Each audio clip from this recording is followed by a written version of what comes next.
Is it sane? Is it possible? Still I ask myself, are we, am I? Our game, it's not logical, but you contemplate, are we, am I?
We got the Chicago Blackhawks again as his celebration game. And you know what's going to be interesting here as they sort of they're going to do a big ceremony here, and we're going to be able to watch it all together.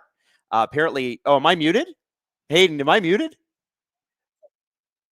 Oh, it's saying I'm muted. I don't know. Yeah, it says I've never sounded better. Oh, am I muted? Can you hear me? Hello, hello. Oh, okay. Now apparently I'm good now. I don't know what happened. Anyway, there's a huge celebration happening right now for Joe Bowen. That's what I was trying to start the show with. Maybe some technical issues there. Who knows? But Joe Bowen started his career against the Chicago Blackhawks. They are celebrating him tonight against the Chicago Blackhawks. I think it's also interesting, too, that Maple Leaf Gardens, first game at Maple Leaf Gardens ever was in the 30s against the Chicago Blackhawks, and the last one in 1999, 1998? I think it was 1999, early 1999, was against the Chicago Blackhawks. A lot of Chicago Blackhawks, Toronto Maple Leafs history here. and no Bedard in the lineup. So the Toronto Maple Leafs get to take advantage of the Chicago Blackhawks without their superstar. The starting centerman is projected to be Frank Nazar, who's also pretty damn good prospect, but he's been on a bit of a cold streak lately, and I know that because he's on my fantasy team. You know, these things are important. So we're hoping and praying that Joe Bowen gets a big dub tonight. Hayden, are we able to play the TikTok? I want you guys to see what Brad Treliving and the Toronto Maple Leaf players did for Joe Bowen today. Check it out.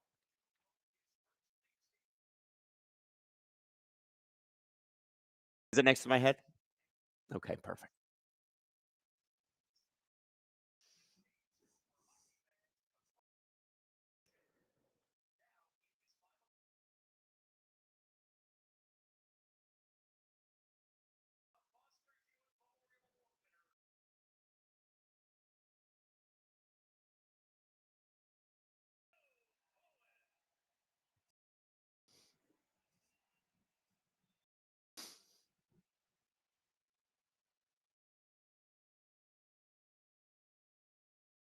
Oh, apparently the clip's muted. Is the clip working? Uh, it's super weird that the clip isn't. Is some people are saying they can't hear it. Anyway, you know what? Pull the clip down. Apparently, it's not working. They sent him. They're going to send him on a trip with his family to go see the Fighting Irish, which I think is amazing. Matt Sundin on screen right now giving Joe Bowen a nice shout out, which I think is pretty damn cool. I want to see who else they have. So they're going to have Matt's. Who else do you think they'll bring on? I feel like Doug Gilmour's got to be in there. You know, Joe Bowen told the story about how he came up with Holy Mackinac, which was not him. It was his dad. I guess when he was growing up, if Johnny Bauer made a great save, Joe Bowen's dad would just say Holy Mackinac. And I guess 4 or 5 years into his career, he said that Felix Potvin made an incredible save. And he was doing play-by-play with Bill Waters, who was eventually the assistant general manager, also did radio in Toronto for a long, long time with Jeff Merrick on AM 640. He said that Felix Potvin made a great save. Joe Bowen said, Holy Mackinac, just came out. And he said, I looked over and Bill Waters was on the floor laughing. It's a great story.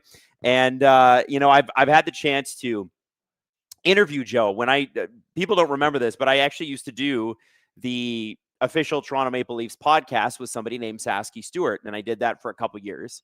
And during that time, I was lucky enough to interview Joe. And the funny thing about him is if you ask him about his career, there's so much of it that he doesn't remember.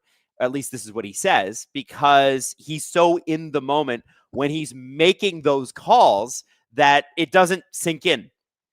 It's just something that kind of he just rolls to the next one, and people always ask him like, what was your greatest call? And he said it hasn't happened yet.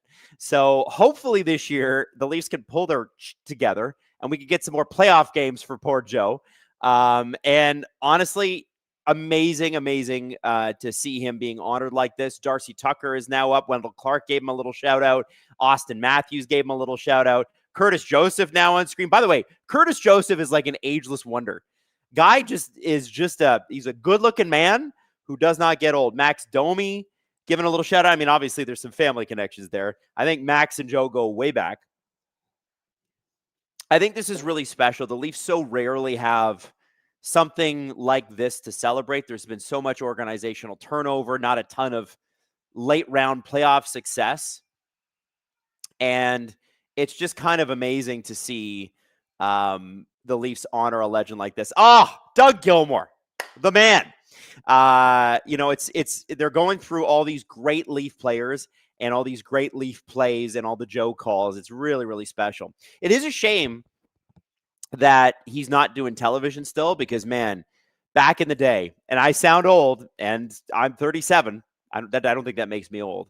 But, you know, back in the day, it was pretty darn cool to hear him on television as well. And that's when, you know, the Leafs were allowed to have a broadcast that favored Leaf fans. Imagine that. So anyway, Sava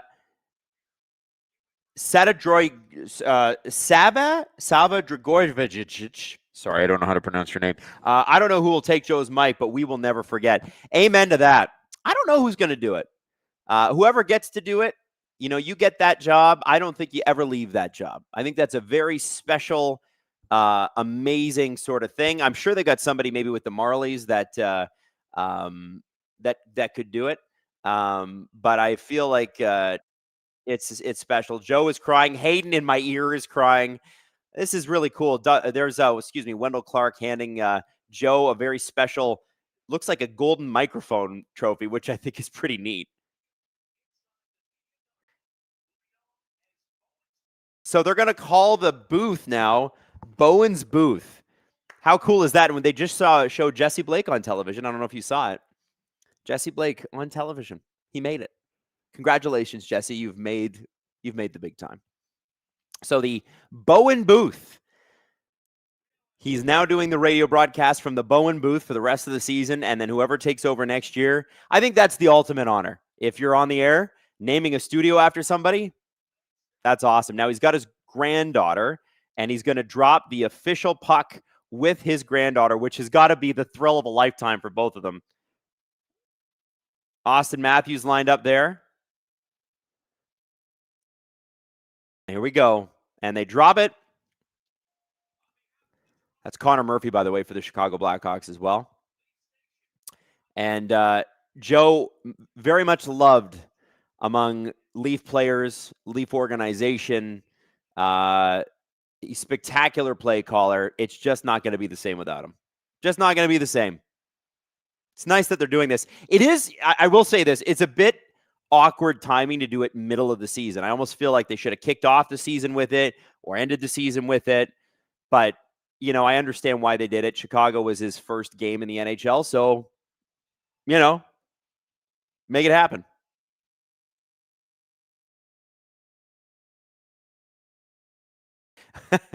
BC says, Leafs, please do it for me as I'm sick as a dog. Do it for Joe, man. The last thing the Leafs need is to just go out and lay an egg. Come on. We got to make this happen. Sarah Marlowe, it's my birthday and I'm fighting for love. And Joe Bowen, yes.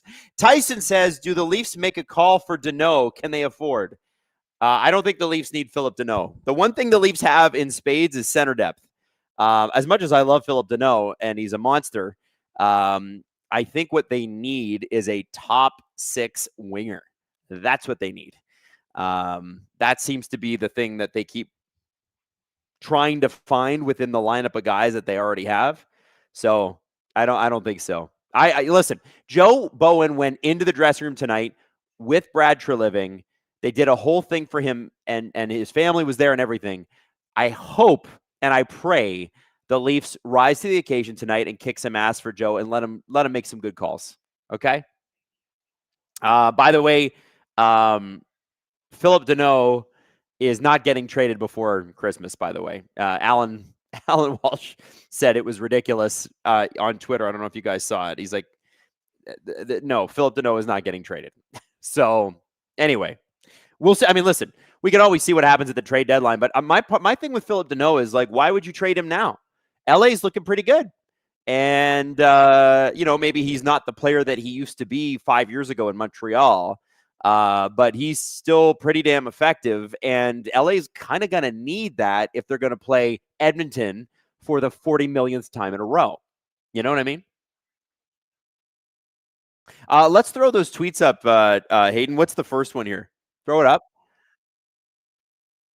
Okay, so just some injury updates for you. Anthony Stolarz, check this out. This tweet from CJ. He's not making the progress that we thought he would make. Needs to see a specialist, but it is not concussion related, folks. That's all we know. We also know that Joseph Wall is back tonight, which is exciting. Hey, let's get to the next tweet here. So the Leafs continue to be clear as mud on injuries. We have no idea what's going on. Next one. And I'm just waiting for it to pop up on my screen.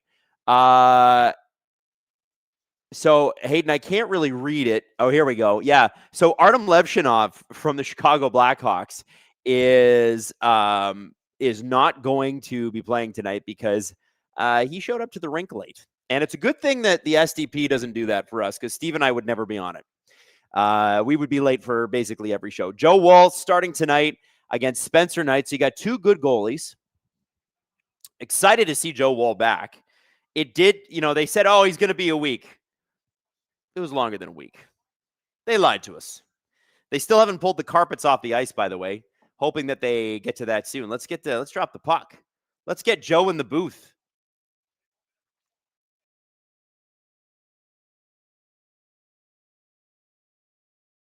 W3 says, isn't it kind of embarrassing for kids who probably have never heard Bowen because they shoved him onto radio only? I don't know if that's the case. I'm not really sure. Like, first off, yeah, I mean, I'm sure there's a bunch of kids who are like, what do you mean you can listen to hockey on the radio? Why would you do that?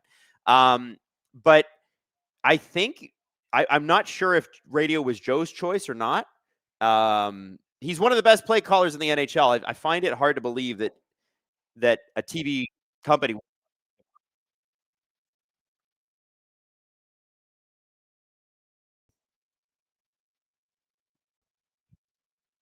Hayden said there is an account that lines up Joe's radio call with certain highlights on Twitter. I don't know which account it is, but he said it gets crazy views. Sava says, imagine how surreal it would be if they won the cup for Joe. Well, it's surreal and unbelievable at this point based on the way they're playing, but we'll see. The third lines are going to take the ice for the Toronto Maple Leafs and the Chicago Blackhawks, and we are off, ladies and gentlemen. That was Dickinson versus Waugh. Dickinson won the faceoff, but the puck is now in the Chicago end. Max Domi out there with Waugh, and Dakota Joshua with new look Toronto Maple Leaf lines again tonight. Matthew Nyes, Austin Matthews, and William Nylander. It's a throwback to 2017 when Nylander and Matthews played together all the time. And frankly, somebody needs to find Austin Matthews. I think we got a bit of an issue here with this, the fact that he doesn't seem to get passed to all that often anymore. If there's a reason they're missing Marner, it would be that. Great vision. I know they've tried Max Domi in that spot. And I thought it was working okay, but the results really haven't been there. So I can see why they're trying this. Nyes and Matthews, which Steve kind of referenced, may not be forever for this world. Austin Matthews tripped up at the blue line. William Nylander in behind the net, tries to find Matthews, gets it to the point. Benoit to Nyes, and it's shot, and Spencer Knight puts that aside. Henry Thrun down low to Nylander. Nylander covered by Vlasic. Nyes behind the net, steals the puck, gets it out front to Scott Laughton. Oh, that's not Scott Laughton. That's Austin Matthews. I don't know why I thought it was 24. They're looking for Austin out there. That's got to be Willie's job tonight. He's been a bit of a rut recently as well, and that's probably because he's been kind of sick. William Nylander, Dakota Joshua, and a few others have been fighting the flu.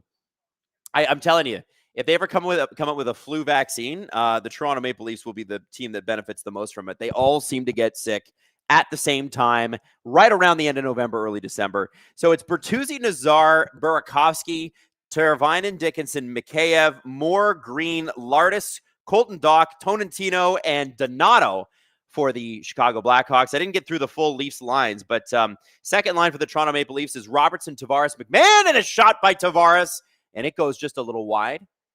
You know, McMahon and Robertson do have some good chemistry. And without Max Domi down the center, you feel a little bit better about their ability to defend with John Tavares in there because he's the responsible one defensively. Puck goes through the legs of Nick Robertson. It's corralled by Joseph Woll.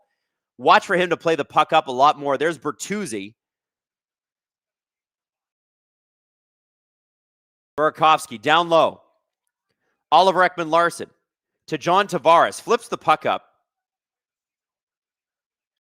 And that Robertson line is going to change. Back come the first line for Toronto. Matthew Nyes is the only one to make it out so far. Big save by Joseph Woll there. That's the first time he's been tested since he's been back. Looks like he's seeing the ice well. Hopefully that continues.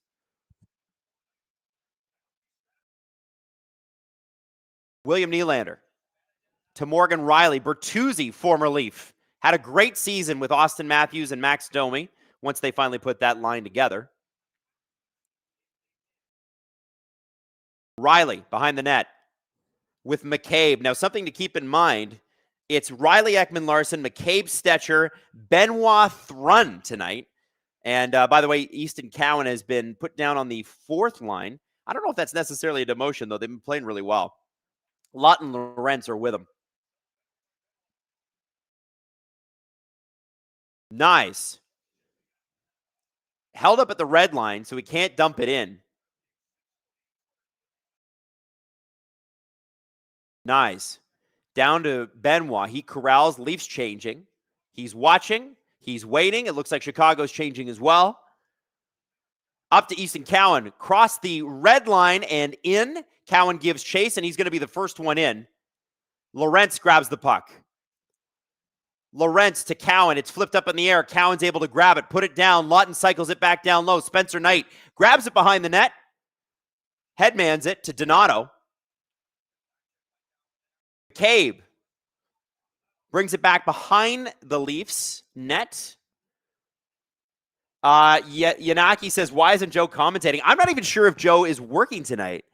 I'm wondering if they give him the night off or if he's back in the booth calling the game. Oh, Leafs almost go offside there. This is the new look third line. Waugh, Joshua, and Domi. A little bit of playmaking with Max Domi. This line has also featured William Nylander and Bobby McMahon. Nick Waugh is going to get it up past the Blackhawks defense. Ekman Larson against Moore. Riley also digging in the line or digging in the corner. Dakota Joshua. Max Domi covering his man. Big shot from the point for the Blackhawks. And a nice little kick save from Joseph Woll. All right. I mean, listen. I got to be honest with you. It's hard to deduce which way the ice is sort of tilting right now. No doubt the effort is there from the Leafs. And that's been a question all season, guys. Like, Joe is not calling the game, by the way. So they gave him the night off. That's nice. Who's calling it then? Do we know? Hayden? Didn't recognize the voice. Okay. So that's okay.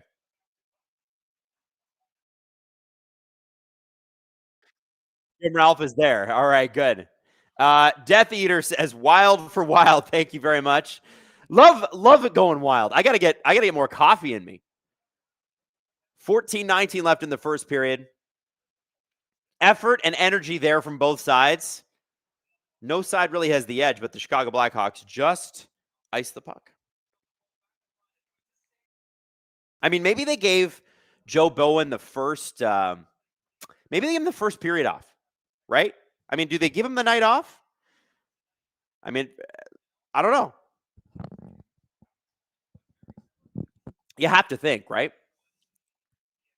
Maybe he'll be back. I mean, at very least, he's going to do some sort of interview on the radio broadcast. Morgan Riley going in deep to McMahon. Tried to get McMahon. McMahon's play is broken up. Robertson at the blue line gets it down to McMahon. McMahon fighting off Chicago's defense. That's Wyatt Kaiser. Any big Wyatt Kaiser fans in the audience? Sierra Marlowe says it might be Todd Crocker. I know Todd does the Marlies broadcast, so probably.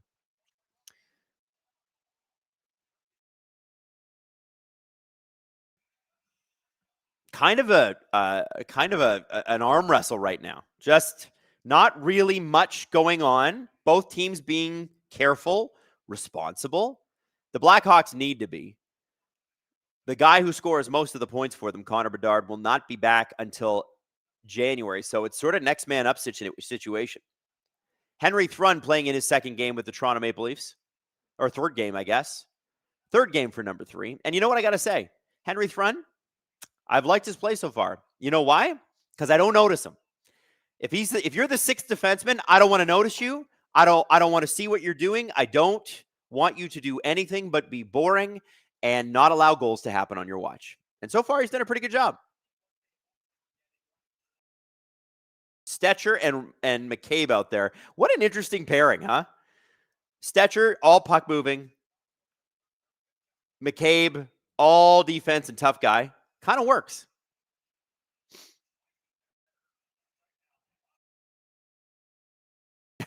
Debbie says, I've seen more exciting ping pong matches. Well, sometimes you got to feel your opponent out a little bit, Debbie, but you're right. It's not exactly the most electric game. Oh, could have been right there in the wrong direction. Well, that's the first bit of the first period, everybody. Not a whole lot going on. Hayden's going to throw some stats up. Toronto Maple Leafs are the number one face-off team in the league. How about that? I wish they were number one in other categories too. Perhaps goals against average. The Leafs goals for per game is so interesting. Like, they are first in goals for per game. This team is first in goals for per game. They are, sixth in goals for per game. Even so, first or sixth, whatever. They should be winning a lot more. But the problem is they're 23rd in goals against per game. So they're roughly even, 3.29 goals for per game, 3.26 goals against. And, the thing about it is that goals against per game was actually a lot higher 2-3 weeks ago. It's gone down significantly. That should bode well over a long season. The issue was Anthony Stolarz was probably hurt. Who knows? But he wasn't playing well. And then they brought Caden Primo in, and that didn't work. And then Joseph Wall came back, and they started getting some saves finally. And then Dennis Hildeby came up and continued to make those saves. But they have not been able to hold leads. And I think part of that is just straight up injury luck. And part of it is new systems. The Derek Lalonde system pretty clearly didn't agree with them in the first month of this year. And here we are in December, and you're starting to see some of the fruits of it. I'll count me as somebody who's not completely convinced by it. But listen, he knows a lot more about defense than I do. He's won Stanley Cups with the Tampa Bay Lightning, and their defense was crazy good, but they had Victor Hedman and Ryan McDonough and some other great players, Sergachev and Cernak and all those guys. And the Leafs don't have those. Hoping Chris Tanev comes back soon too, because that could really help things. He's just so. What's that, Hayden? Yeah, Hayden makes a really good point here. He's like, the Leafs are top 6 in goals for, but they have a bottom 3 power play. That's a team that could be leading the league in goals if they had just a normal ass power play. We got to start asking questions again about Marc Savard. At a certain point, you got $50 million on your first power play unit, and they do. You got to start scoring goals. Some of that's got to be Austin Matthews too. Willie has scored on the power play. JT has scored on the power play. Oh, big trip on Willie in the neutral zone by Burakovsky. No call. But you need Austin Matthews, the guy who is known for scoring goals, to score goals. Troy Stetcher brings it up the ice. Shot, turned aside by Spencer Knight. It was deflected.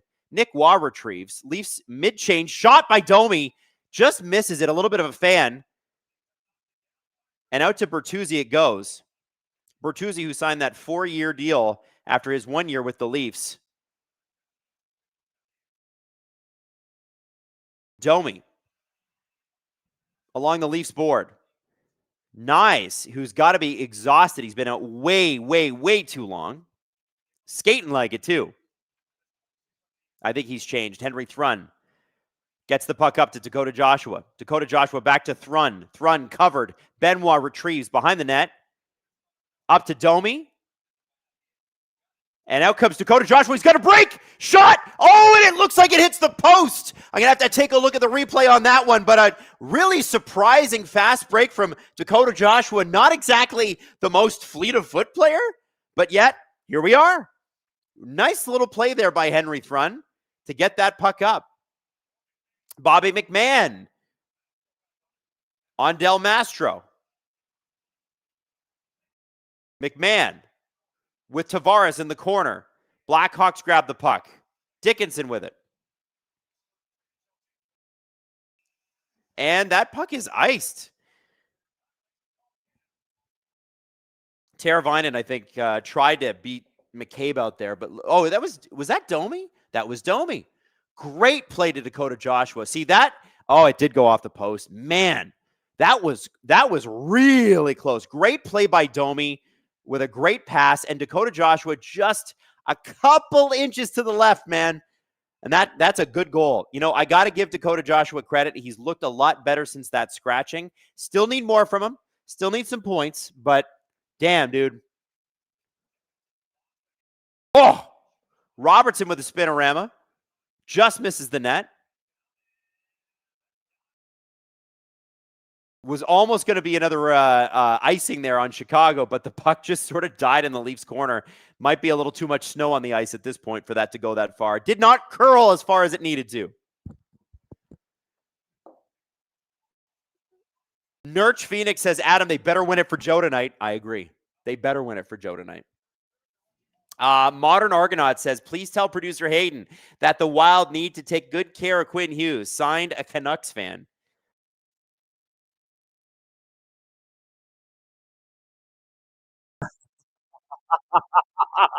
I haven't noticed it, but Hayden keeps throwing up pictures of Quinn Hughes next to my big fat head. Oh my God. By the way, Hayden has been on cloud nine, everybody. I think the Minnesota Wild are a Sidney Crosby away from a Stanley Cup. That's what I think. I think, by the way, that it makes too much sense for the Wild to get him. Because if he does ask for a trade out of Pittsburgh's just going to have to get what they get and not get upset. It's Sidney Crosby. And you think about it. Bill Guerin, teammate, won a Stanley Cup together. Marc-Andre Fleury still directly connected to the organization. The Minnesota Wild need centermen too. Like, you can't, like, Ryan Hartman's fine on the third line and whatever, but like, imagine Crosby to Kaprizov from Hughes. That's scary. That's very scary. You know what I'm saying? We got to pull up. By the way, who's doing the chat tonight? Is it Justin? Oh, Justin Fisher doing the chat. Oh, here we go. Chat votes. Who you got tonight, chat? Maple Leafs 65%, Blackhawks 35%. Hey, if you are a Blackhawks fan, show yourself. Show yourself. Identify yourself immediately. I want to welcome you to the chat. Bertuzzi has 16 goals and 10 assists this year. Matthews has 13 goals and 8 assists. Yeah, listen. Bertuzzi's been really great for the Blackhawks, as he should be. But the guy that's driving the points for Bertuzzi is Connor Bedard. I mean, listen, Bertuzzi is a great finisher, but he's not a line driver. We saw that in Toronto. And I love Bertuzzi. Love Bertuzzi. I was sad when he left, but I think, Connor Bedard is the straw that stirs the drink there. Blackhawks are going to get a shot on net. Joseph Wall, and it goes in. Third shot of the game, and I think it's Kaiser's shot that was it redirected? And that just sucks. I don't know what else to say. That sucks, man. I think it's Toninato. So what happens here? So clearly there's, goes in off Toninato. And Joseph Woll, despite having like 40 bodies in front of him, has pretty good body position on this. But Kaiser, I think, just throws it off Toninato. He's like, I'm going to bank it off you. Good goal.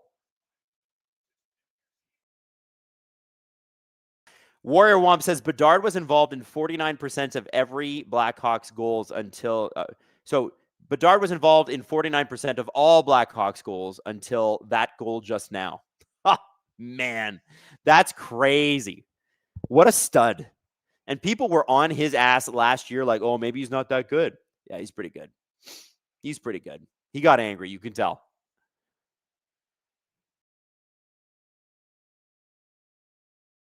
Here we go. Tyler Bertuzzi tries to make a nice little move. Simon Benoit reads that pretty well, but the Hawks maintain possession here. Shots are 4-1 Hawks. I would say the scoring chances are probably just about even. Leafs are putting in a good effort, but there's not a lot happening on the offensive side of the puck. I got to say, one of the frustrating things about watching the Toronto Maple Leafs this year is how little they're able to create any offense. And I know that last year they were sort of a defense-oriented team, and we liked that, right? We liked the low event stuff. But it's gotten to the point now where there's no offensive cycling at all. Like there's nothing. Even on the power play, and it's funny because they score a ton of goals. They're very efficient about that. But when you look at the offensive zone possession numbers, you see cycling and all that sort of thing. Like, when you're tiring people out, you can draw a lot of penalties when you do that. I'm not seeing that. And the Leafs just allowed Donato to just walk out front. And there it is. Another goal. Another friggin' goal. And there is a big fight happening here. Benoit and Dickinson. Leafs are not happy about this. They said Joseph Wall had it. So this could be one that they review for goaltender interference, but Hayden's saying they could have pushed his pad.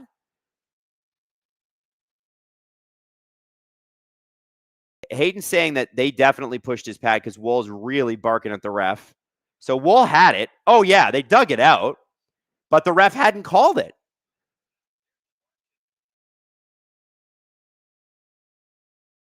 Did he? So Mike Johnson on the broadcast saying, did he poke the puck or did he poke his pads? Hayden's saying he didn't touch the puck. He touched his pad. And I want them to show the behind the scenes angle again. I'm looking at it right now. I don't know. I actually don't know. No, he pushed the pad. Okay, so here's what confuses me about goaltender interference is like, are they challenging, right? So you got to hit the puck. That's what Mike Johnson's saying on the broadcast. Hayden is telling me that you can't only touch the goalie. You have to touch the puck a little bit. Here's the problem for the Toronto Maple Leafs right now. You got to have conclusive evidence of that. Now, I think the behind-the-scenes shot shows that, but they are doing a coach's challenge here, and the Leafs challenge crew is pretty good. Pretty good. So here's a good angle. Dickinson. Oh, yeah. You can't even see the puck. Absolutely, that is not a goal. Now, I say absolutely that's not a goal. This is the NHL. Nobody understands what goaltender interference is. Nobody. Oh, wow. And Dickinson fell into thing too. I got to give Benoit and Joshua some credit there. They got pissed and got all in Dickinson's shit as soon as he did that. And this is something that the Toronto Maple Leafs of yesteryear would not have done. So we'll see. Goaltender interference, no goal, guys. It's 1-0. It's still 1-0. Okay. All right. No goal. We'll take it. 8:33 left in the first period. Shots are 7-1, probably 6-1. Chicago Blackhawks, they're probably going to adjust that. And Berube is hot. He's pissed. He's furious. I think, honestly, guys, I got to be honest. I'm just going to be straight with you. I don't want to be sad guy Adam about this, but I feel like we're coming to an inflection point here where, Berube talked about, and we'll talk a little bit about this in the intermission. Berube talked about Matthews' game and how it's not where he wants it to be. And Matthews is like, yeah, that, falls on all of us or whatever. I got to tell you, I think we might be coming to a head here on the way this team is coached. I think there's some simmering tension, as there would be anytime there's losing. But I think that the Toronto Maple Leafs are. I think this is a coach that's potentially out of answers. That's what I think. I don't know if you guys agree. But I've never seen Austin Matthews be this bad. And he's been great. Like, he's still a very good center. But would you put Austin Matthews in the top 5 of the league anymore? Nobody with a brain's doing that. Doesn't mean he doesn't have the skill, but the performance is not there right now. Would you put him in the top 10? Maybe. But, you look at the emergence of guys like Celebrini, Bedard, Leo Carlson is not getting enough. Oh, and Nyes is down on the ice and in pain.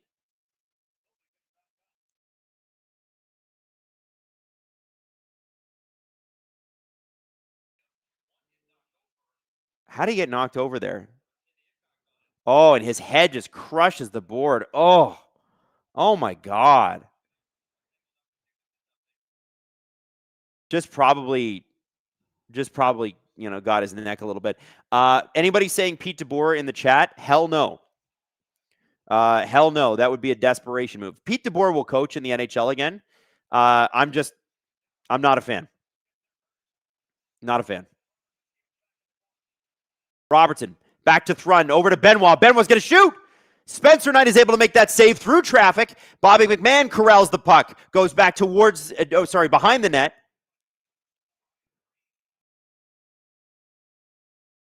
Robertson. Tavares.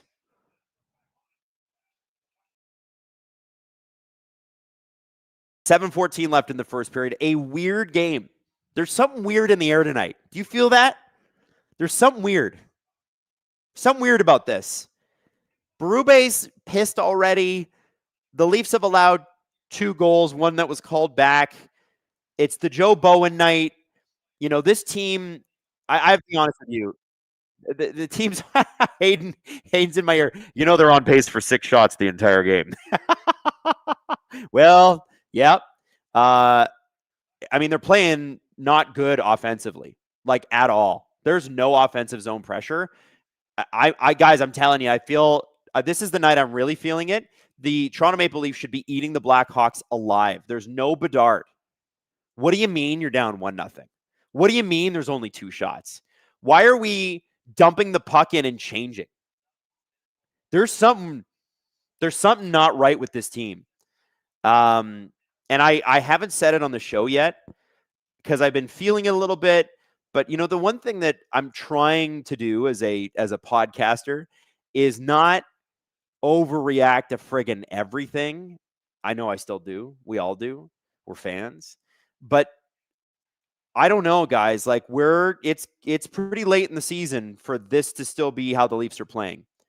And it felt like for a week and a half there that they'd sort of figured some stuff out. But even then, you weren't like 100% confident. I think Berube is flat out of answers. That's what I think.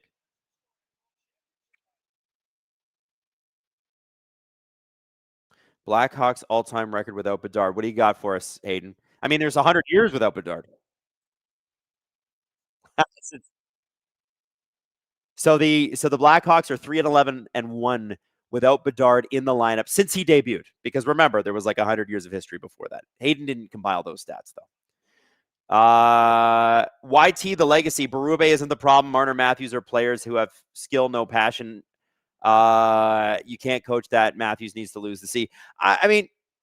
So Scott Laughton, who's a friggin' god, and I hope they re-sign this man. What a great takeaway. He forces Connor Murphy to take him down with his stick. I love Scott Laughton so much. I swear to God, I'm buying this guy's jersey.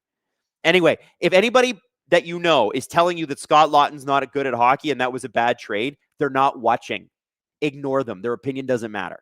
Scott Laughton is one of the only people on this team who's performing well or above expectations.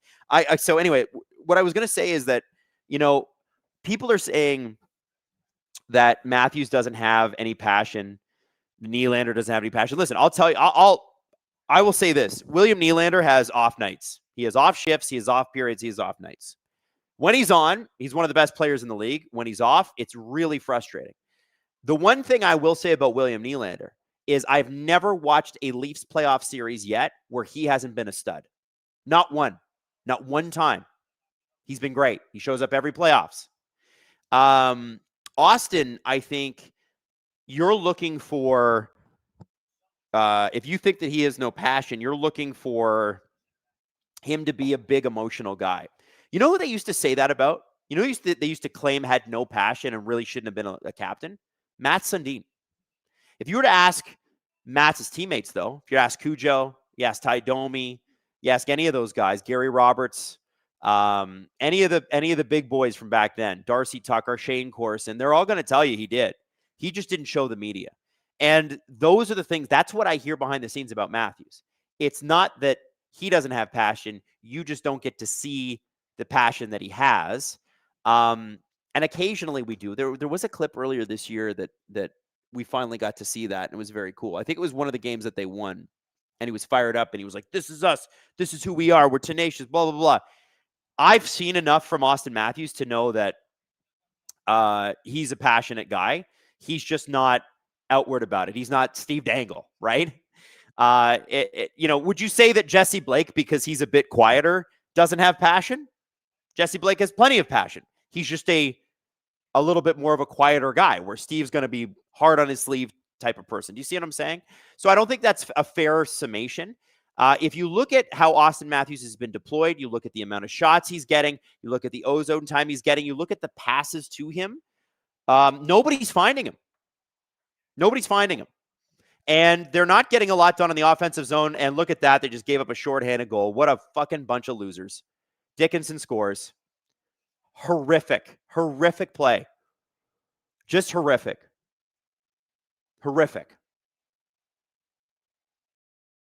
Like, Berube just screamed at them 5 minutes in play ago. Willie accidentally gives it up at the blue line, and Morgan Riley's the only one back. There are 3 Blackhawks, and Matthews doesn't pick up Dickinson. I just spent some time defending him, but pick up Dickinson. I guess Tavares probably had him. That's probably why he didn't. Okay. Shit. Just shit. Beautiful. I don't blame Austin for that one. Tavares just unfortunately didn't have 2 hands on the stick. Here we go. Power play unit 2 is out there. And it frankly doesn't even matter, because these guys can't score in the power play anyway. I think for anybody that thinks it's not the coach, it's fair to think that, right? I mean, they did win the division last year. They took the eventual cup winners to Game 7. I get all that. I do think the way that these guys play, the system the Toronto Maple Leafs are playing, doesn't work. At least for this group. It worked last year. It's not working this year. Brandon says, do you think Prime Knives could be another Lindros? No. I think Lindros was a center. He was a battering ram. I was around when Eric Lindros was winning the Hart Trophy. When Matthew Knies wins a Hart and an Art Ross in the same season, then maybe we can start making those comparisons. Oh, here we go. Shot in. Speaking of, Matthew Knies almost had the rebound there. Eric Lindros was on a whole different level. Matthew Knies could be, here we go. Another 2-on-1. And that Leafs first power play unit almost gives up another great chance. Once we see Matthew Knies do the shit that Eric Lindros did, sure. But, dude, I think Tom Wilson is maybe a better comparable. Maybe prime Todd Bertuzzi, if you're lucky. Great comparables to have. You want that. Cool Man Landy says there's still time to cook, chat, but it's true. And the Legacy says, fair point. What makes Matthews disappear? I think it's the defensive zone faceoffs he's getting. I think it's the fact that we haven't quite figured out who's supposed to play with him. I don't think Matthew Knies is getting him the puck the way that he needs to. I don't know if that's a part of Matthew Knies' game. I don't think Max Domi, I guess they're clearly not happy with what Max Domi was able to offer in that position. And, what are they going to do here? They're going to have to figure it out. And that's why Nylander's with Matthews now. Because they need to get Austin the puck. Kellen Barr says, historically, this is when a team brings in Bruce Boudreau for fast, feel-good, goal-scoring hockey. Hey, man, I would settle for a little Bruce. There it is right now. I'm not saying Berube is a bad coach, by the way. I think he's a very good coach. I just don't know that he's the coach for this group. He was the coach for this group last year. I don't know that he is this year. I definitely can tell you that I am not on the Mark Savard bandwagon. But teams don't usually switch out assistant coaches mid-season. So, with the power play looking as horrific as it does, again, the first third of last year, it was awful then too, but then it picked up. It hasn't picked up though. It's too late. Now we're concerned territory. And this is supposed to be Joe Bowen's night. You guys are supposed to be fired up, and this is what they give you. I think there's got to be a change here soon. That's what I think. But, knowing the Leafs, they're going to be slow. about it. Cornelius says, why did the system work last year and not this year? It's a good question. I think part of it is injuries. You don't have Chris Tanev in the lineup. That kind of sucks. Chris Tanev plays a period a night, right? 20 minutes a night, minimum. That's a hard guy to lose. I think also you're missing Lane Lambert. Lane Lambert had these guys playing the best defense I've seen them play in the Marner, Matthews, Nylander era. I think that also, I think without Marner, they didn't do anything to really replace even a little bit of what Mitch brought in the top six, right? Like, you're not going to replace Mitch Marner. But you could have done could you replace 50% of what he brings? Can you get 30% of what he brings? They did nothing. They did nothing. So that's the bummer part. Yeah, I don't know. They don't seem to be able to break out. Like, you look at Troy Stetcher, at least look at that guy go. He skates like mad. Effort is also a part of it too, guys. And I think sometimes if you got a boss that you're not connecting with, doesn't mean that you don't like him. But if you got a boss you don't connect with, you don't do good work. And that's how I feel. That's what I think is going on here. Yeah, 36.6 seconds. I mean, Berube's going to go and peel paint in the intermission. He's already yelling at them. He's friggin' pissed. And how do they reward his yelling? They let in another goal. I don't know. Yeah, and people are like, well, they added Michelli in the offseason. Yeah, Michelli's never playing for the Leafs again unless there's a fire. You guys, I don't know if you guys have caught it yet, but Berube does not like this player. So Michelli's gone. Just so we're clear on that. Brandon says, hear me out, Nyes, Wad, Joshua. I don't know. I mean, it could be that's a nasty, heavy line, but at this point, try it, I guess. I don't know. It still doesn't get Matthews the puck, though. That's what we need. Meme Empress, you do see the funny in giving up a shorty to the guy named Dickinson, though, right? I want to see the funny? What am I missing out on? Anyway, the first period's over. Berube's pissed. And this team looks like dog caca. Now, Hayden, we have that Berube clip, right? Oh, the audio might not work. Right. Okay. So I'll just kind of paraphrase for you because we were going to run a clip, but we're not sure that the audio is going to run. So Berube was asked after practice yesterday, how do you feel about Austin's game? And he said, I would say that it's not where he would want it to be. And then Austin said something to the effect of, yeah, whenever you're not winning, it falls on the leadership group. I can accept that, blah, blah, blah. That doesn't sound like a guy who, I think people were talking today about him not taking accountability. I don't think it's an accountability thing, guys. I think it's I'm not happy with the way that I'm being deployed. That's what that looks like to me. Because here's what we're hearing. We're hearing that Austin is completely healthy. And then obviously he had the Zadorov hit, but he's back. His skating's fine. His wrist is fine. His back is fine. He's had wrist and back injuries in the past. We know that.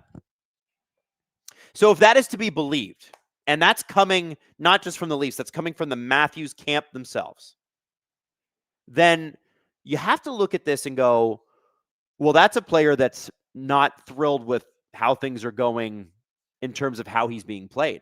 He doesn't feel like he's being set up to win here. And I don't know how much of that is, if you were to ask Austin and give him truth serum, how much of that is going to be he's pissed with Treliving for not finding another option for him? And how much of that is Berube for the way he's deployed? I don't know. Burps McGurps, Matthews is the second highest AAV on the NHL this season, but he's 88th in points per game. He is the biggest concern on this team, bar none. It deserves to be a bigger story. Well, I'll tell you this. The game continues like this tonight. And listen, there's a chance the Leafs turn it around.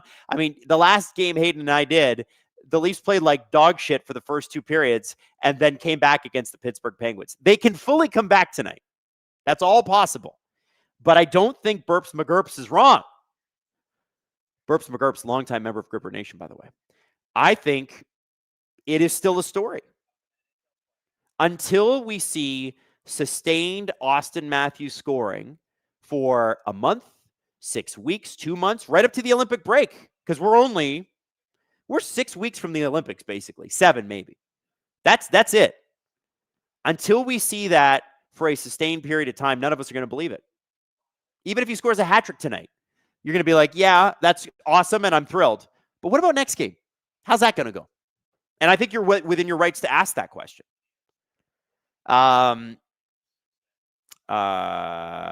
Doug Lee fan says, Adam, you can't say Marner. Steve says it's lazy.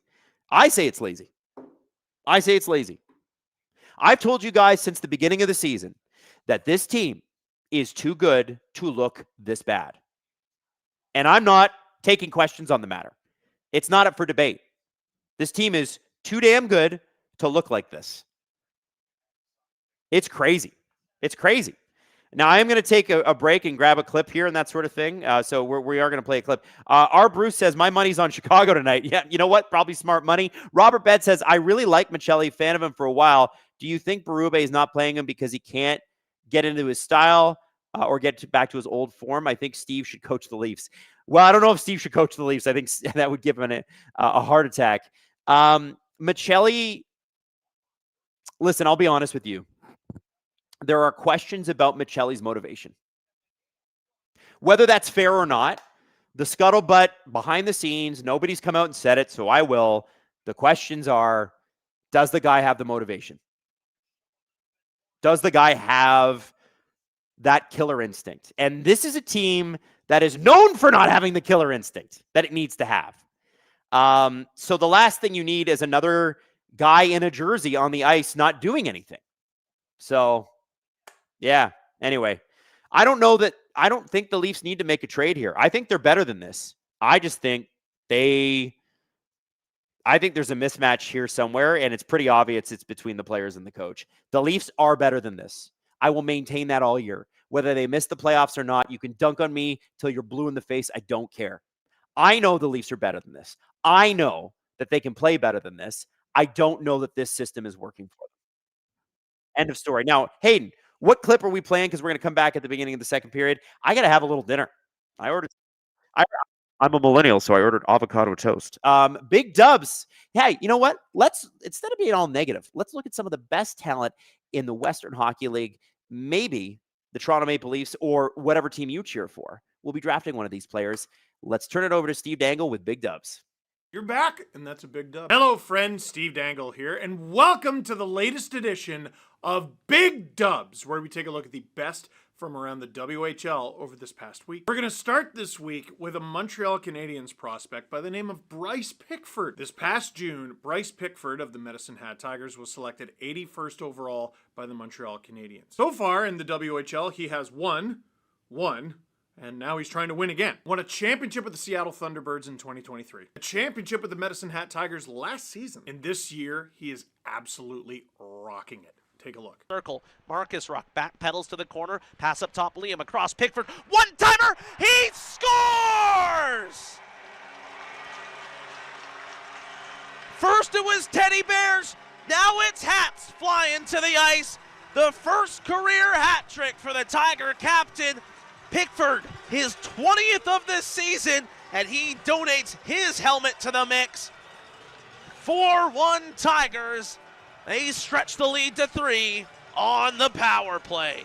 That is a crazy Sally. Scoring a hat trick as the captain at home and giving the hat to yourself. Well, helmet. True story. This past weekend, a teammate of mine at Beer League scored a hat trick, and I tried to do the same joke by pretending to throw my helmet onto the ice. One of the screws on my cage fell off, and I felt really stupid, and I had to get it back on, and it didn't really work. But anyway, Bryce Pickford. He set the WHL internet era record for a goal streak by a defenseman in the playoffs with 8 straight. Oh yeah, I should have mentioned that. He's a defenseman. Set the WHL internet era for goals in a single playoff with 13. 18 games played, by the way. That's it. Currently sits second in WHL scoring with 20 goals. Leads all WHL defensemen in goals with 20. Guy in second place is Jonas Wu, who's his teammate. And his hat trick in this game was his 5th multi-point game of the season. In 28 games so far, I'm going to remind you, he's a defenseman, 20 goals, 16 assists, 36 points. That's actually a preposterous stat line for a defenseman. I do have 16 assists already and more goals than that. Kid's ridiculous. Bryce Pickford, unbelievable performance, unbelievable selly. Big dub. Up next, we have a look at what's going on with the Brandon Wheat Kings, specifically Anaheim Ducks prospect Brady Turco. Get a load of this. Wide. Hadlin's after the rebound. He'll work down the boards for Egan at the right circle. Back to Turco, walking up the goal line to his backhand. Scores! Brady Turco, slick hands in tight. And the Turco-Egan-Hadlin unit strikes again. Well, they certainly do, and again, it's Jimmy Egan front and center. He almost gets an opportunity just before that. Goodness gracious, Brady Turco. That's such a nasty move, pulling it to your backhand, basically being like, here you go. You're like going fishing, only to go, whoop, just pulls in the reel and tucks it. Brady Turco has 10 goals in 25 games so far, which is wild because in his 75 career WHL games before this season, he only had 8. The McCreary, Manitoba native has the hands, man. That's a nasty move. Brady Turco trying to prove the Ducks right for picking him 200th overall in the 7th round back in June. Wouldn't that be quite the story? Brady Turco of the Brandon Wheat Kings. Big dub. Coming up next, you'll never guess how many goals this guy has once you see this one. Here's Red Deer Rebels defenseman Nate Yelawaga. Watch this end-to-end beauty. Plays it over to Nate Yelawaga. 6.5 minutes to go in the first period as the Rebels' first-year blue liner out of Calgary darts over the Raiders line, makes a couple of moves, has it down low, shot, scores! Bobby Orr style, coast to coast, Nate Yelawaga with the beauty. He puts the Rebels ahead 2-1. Yeah, great play by Yelawaga. And you know what? I remember seeing him do that in October and November, and I think he's got that. And when he made the move to go to the middle at the Prince Albert Blue, and I thought, yeah, keep going, man. Keep going. You got this. That's disgusting. Just cutting through everybody for his, you're not going to believe it, 2nd goal of the season. Yeah. No, I think that number's going to increase. And underestimate Nate Yelawaga at your own peril. He won a title in the BCHL last year with the Brooks Bandits. Now he's a defenseman in the WHL as a 17-year-old, 11 points in 26 games. The guy was somehow only a 9th round pick in the WHL draft in 2023. But if he can put it together like that consistently, we're going to be seeing a lot more of this guy. Nate Yelawaga of the Red Deer Rebels. Big dub. For our next highlight, we have a player who we featured before. Remember a couple highlights ago, I talked about Brady Turco going 200th overall in June in the NHL draft? Well, Jacob Kvashnika of the Penticton Vs was picked 2 picks later, 202nd overall, by the New York Islanders. And on this play, he does everything. Chip to the line, held in. Good stick by Rudig, but then he lost it to Kwasnika. Kwasnika's going to take off. He leaves pressure, got around one, to the goal. Backhand, scores. Short-handed goal, Kwasnika. And that's just some talent out of Minnesota, making it 5-2 in the short-handed goal. Kwasnika is going to play for the U.S. at World Juniors and now puts Penticton up by 3. Goodness gracious. Steals it at his own blue line, goes end to end, and then the jumping windmill. Imagine you don't finish that off. Imagine. I guess we'll never know. Kvashnika was originally selected in the 2nd round of the 2022 WHL draft by the Winnipeg Ice. He was acquired by the Penticton Vs this past June in a trade with the Wenatchee Wylde, and he joined the Vs this summer after leaving the U.S. developmental program. And he's already been named to the training camp roster for Team USA at the 2026 World Juniors. So there's all those details. He's just really good. In 28 games so far, 13 goals, 33 points. Yeah, something tells me we're going to feature him more. I don't think it's going to be 2 and done for him. Jacob Kvashnika. Big dub. For our last highlight, Man, I'm a sucker for a teddy bear toss goal, and this one happens to be nice. Here's Cade Rudig of the Kamloops Blazers. Blazers on the puck. Cade Rudig. Rudig makes a move, makes another one, pulls it free. Rudig in tight, scores!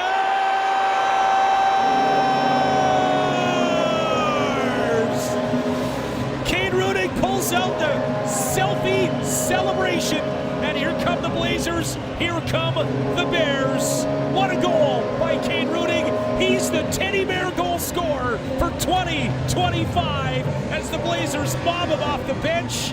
And you can tell in that first period that Cade Rudig wanted to do something special tonight. He just did it. 2:02 into the second period. Goodness gracious, the hands, that's ridiculous. Now, Cade Rudig didn't even begin this season with the Kamloops Blazers. He was actually acquired from the Portland Winterhawks. And I'm going to go ahead and say this trade's been pretty good for him. He had 2 goals and 1 assist in 10 games with Portland. The defenseman is already at 7 goals and 7 assists for 14 points in 18 games with Kamloops. He's already up to 3rd amongst defensemen on the Blazers in scoring, behind only Ryan Michael and Issa Gurum. Already leads all Blazers defensemen in goal scoring. The move, the goal, the celly, the teddy bears. Cade Rudig. Big dub. The move, the goal, the celly, the teddy bears. Cade Rudig. Big dub. So, what'd you think of this week's edition of Big Dubs? Did we get them all? Let us know in the comments down below. But for now, that is it for this one. Thank you very much for watching. Click like if you like this edition of Big Dubs. Click subscribe to SDPN for all things WHL. Tell all your friends. Doesn't matter where you began the season, it's where you end it.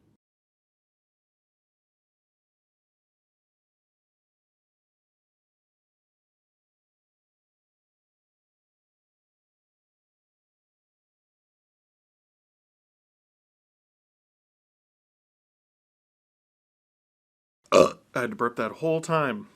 You're back, and that's a big dub. Hello, friend. Steve Dangle here, and welcome to the latest edition of Big Dub.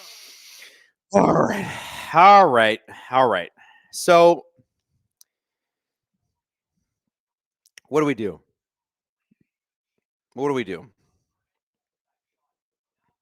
Like,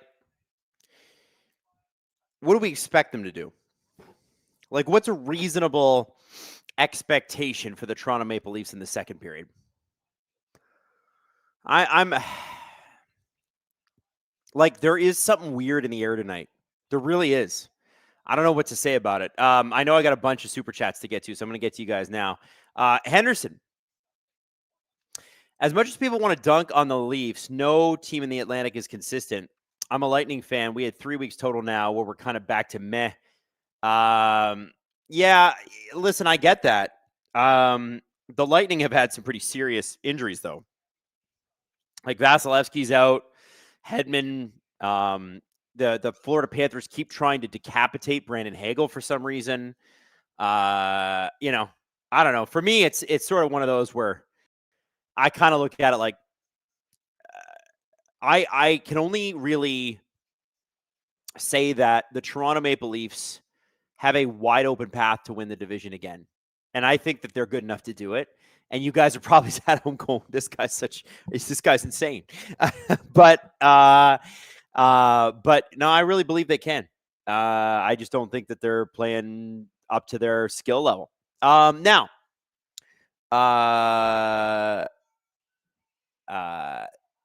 Jim Eaton says, from a watch along to a Leafs fan therapy session. That's what it is, buddy. SLS says, Adam, I'm at the game now. The way they started for Joe Bowen tonight is so embarrassing. Yeah, of course it is. Of course it is. It's crazy. But, I was saying in a group chat today with a bunch of people in hockey that I talked to, the Toronto Maple Leafs, and this is not a Berube thing. This is the team. Especially in the last half decade, if there's a moment to meet, they will miss it. So much about life is rising to the occasion, meeting the moment. And they just don't. They just don't. Ryu says, on overdrive, they had Matthew's stats. Max speed is 5% slower than last year, and his shot is 6 miles an hour slower. If he's healthy, then he's bad. I guess he's not healthy then. Brandon says, honestly, though, who is available for the Leafs? Well, nobody now. Nobody now. They're stuck with what they have.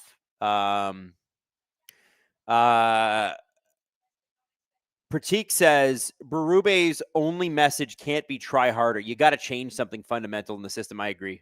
I completely agree with that. I'm trying to see if I missed any other super chats.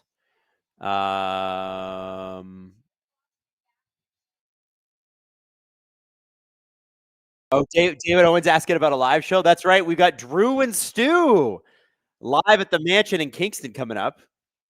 Our football show, which is a great football show. If you guys like football, it's an awesome one.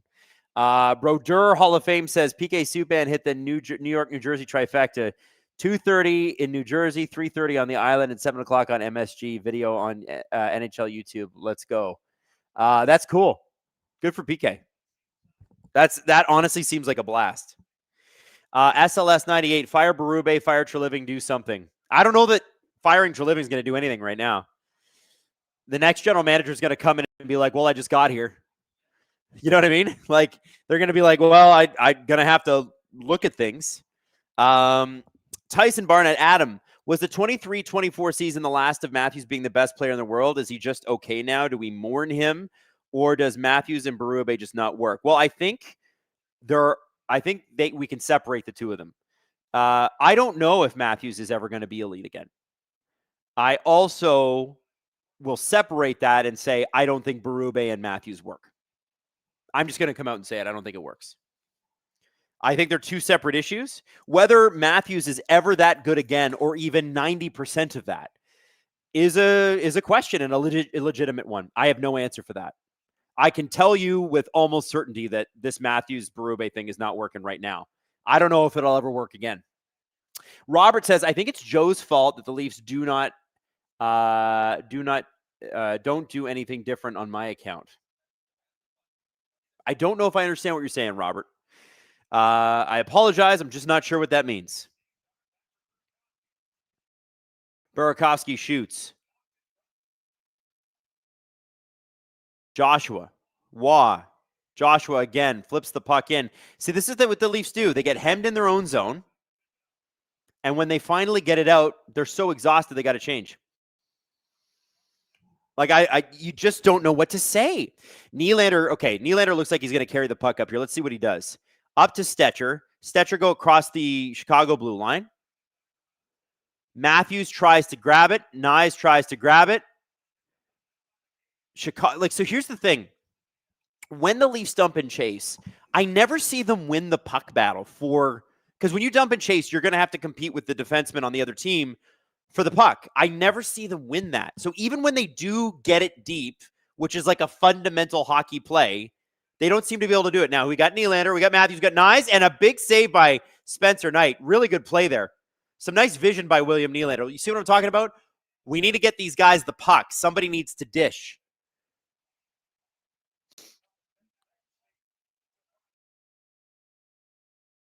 Yeah, I don't know.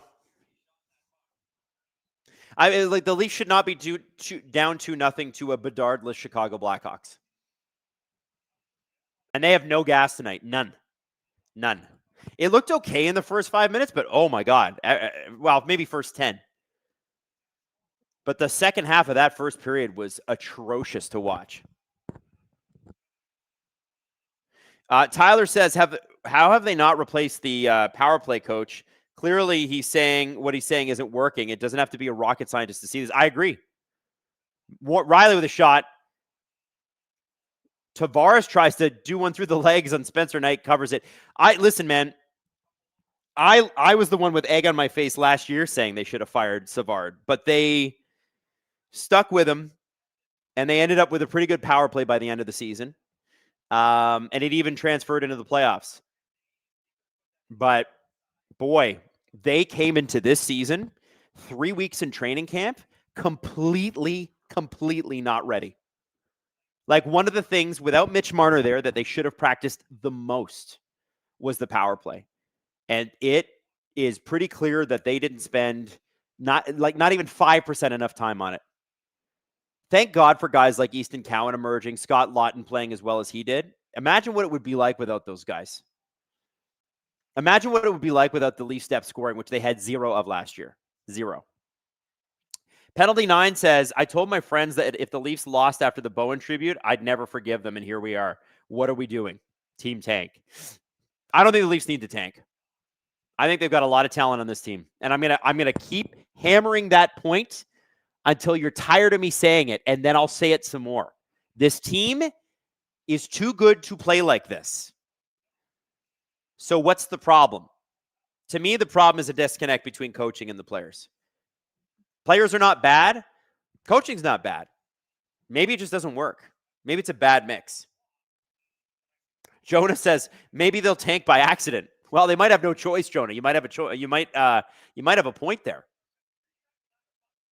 16:26 left in the second period. Shots are a little more even. I think they're 11-8 right now. Tech Without Spec says, the problem is the fan base. Yeah, you know what? The problem is that the fans don't get on the ice and score more goals. You want to talk about lazy-ass takes?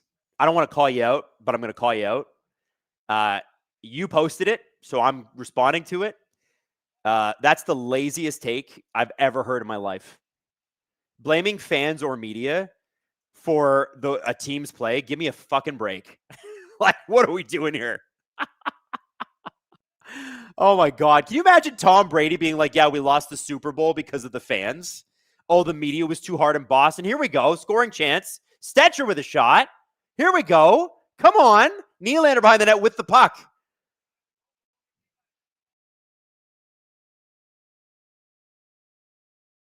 Oh, and they give the puck up. Thank goodness Chicago needs a bit of a change here. Burakovsky is going to fight hard for it. First line is going to have to change here. Pass to Nyes. Look, they should have changed, and now it's going to be an odd man rush. Burakovsky to Teravainen to Burakovsky. There it is. Oh, and that could have been a goal right there. Puck just skidded over his stick. First line. William Nylander's been out there for like a minute and a half now, guys. So is Nyes. Only Matthews has been able to change. They have to change. You got to change, boys.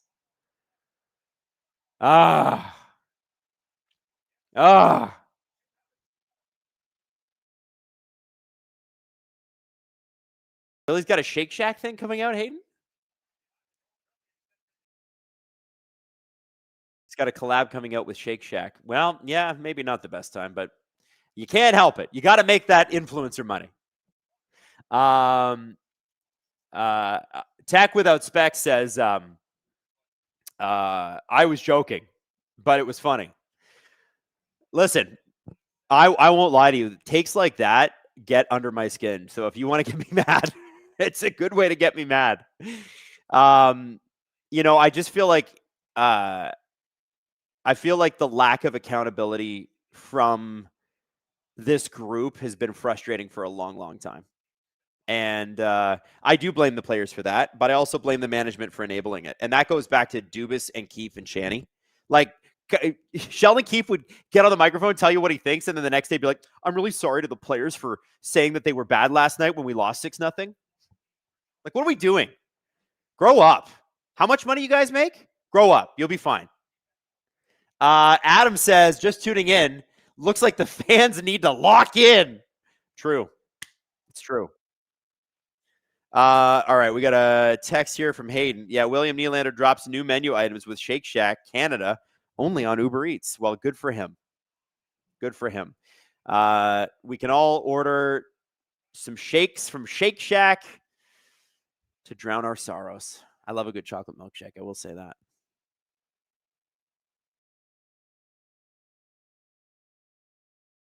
They have a cherry pepper power play burger.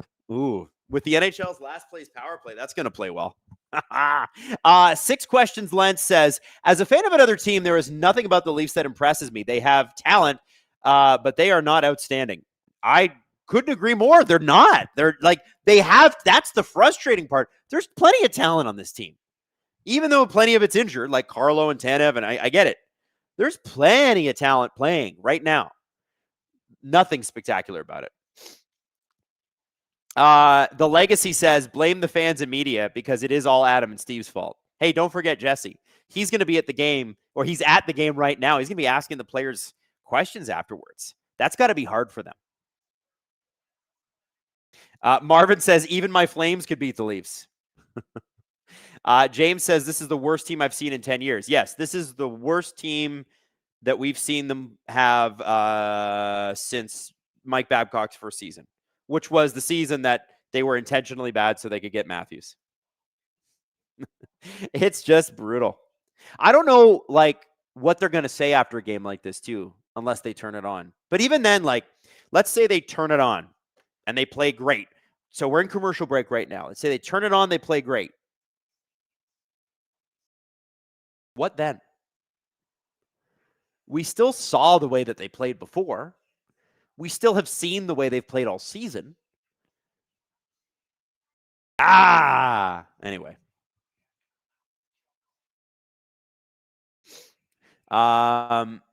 Will Pell 8 makes a good point. They were actually very bad in the pandemic stopped year as well. Yes, they were. That's the year that they lost to the Zamboni driver. They were actually going to trade, I think, or sign. I think Zach Bogosian had been let go by the Sabres, and they were going to sign him. And then they lost to David Ayers in the Zamboni driver game. And Kyle Dubas apparently called Zach Bogosian and said, "Don't bother. We're just not going to add at this deadline." And then COVID stopped the season anyway. They might have missed the playoffs that year. They were bad. Meme Emperor says the fans getting on the ice and actually doing better would be funny, though. Spite's a great motivator.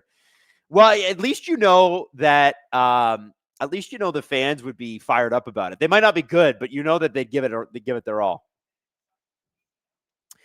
Ian Ball says, is Jesse sitting in the announcer's box or the corporate box? Neither. He's sitting in the press box, which is different from the announcer's box. The press gondola. And I think the Leafs are going to have a penalty against them.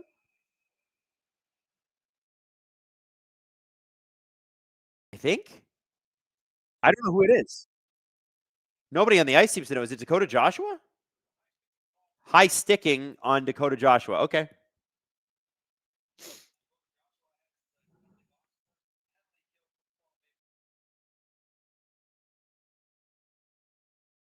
Not yet. Okay, so Dakota Joshua got Donato in the face. Or no, it's Tonantino. Okay. Yeah, that's a high stick every day. Hayden, we'll worry about that at the 10-minute mark. So it's Stetcher, Lawton, Lorentz, and McCabe. And the one thing you can say about the Leafs is their power or their penalty kill has been really, really good. And especially great since Scott Lawton came back. Really, really good. So, and Chicago's power play has been among the best in the league since November 5th. But Bedard's not here, so hopefully it's not better. Alex Chess says, dump and chase. They look like someone pretending to try, but they don't want to hit. They always take the longest path, it seems. Listen, dump and chase works. Look at Scott Lawton with a nice move. Scott Lawton with a shot. Oh, and it sneaks through Spencer Knight, but it doesn't get into the net. I friggin' love Scott Lawton. I love this man. Protect this man at all costs. The guy rocks. Robert Bett says, Berube's a good coach for his style. If the players aren't listening or won't play it, the conclusion is you got to get rid of the coach. Robert, I think you're absolutely right, my friend. Absolutely right. Here comes Burakovsky bringing it up. Again, this is a power play that's been red hot for the Chicago Blackhawks, but no Bedard. So that changes things just a little bit. Stetcher tries to get the puck out. He's interfered with by a Chicago Blackhawks player. Can't get it out. It's kept in. 12:15 left in the second. 49 seconds left to go on the power play. Bertuzzi to the point. Back to Bertuzzi from Grzelcyk. Shot blocked. Another shot. Skids to the side. Burakovsky back to Grzelcyk. He had 40 points last year, Grzelcyk. And that puck is deflected into the netting. Chelsea says, to be this bad, you got to hold the coach accountable too. I think you're right, Chelsea. I think the coach is number one on this. Like, listen, guys, even if Matthews is hurt or not as good anymore, even if that's true, and I can accept some argument to that effect, he's not this bad. There's no way. There's no way. Oh.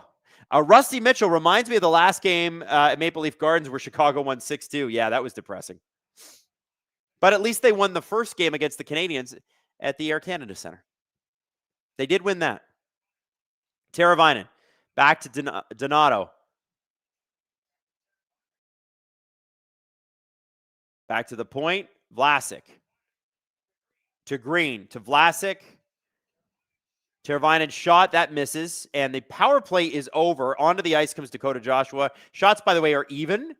But I wouldn't say that the Toronto Maple Leafs are playing even hockey with the Chicago Blackhawks right now. Lorentz hits Vlasic.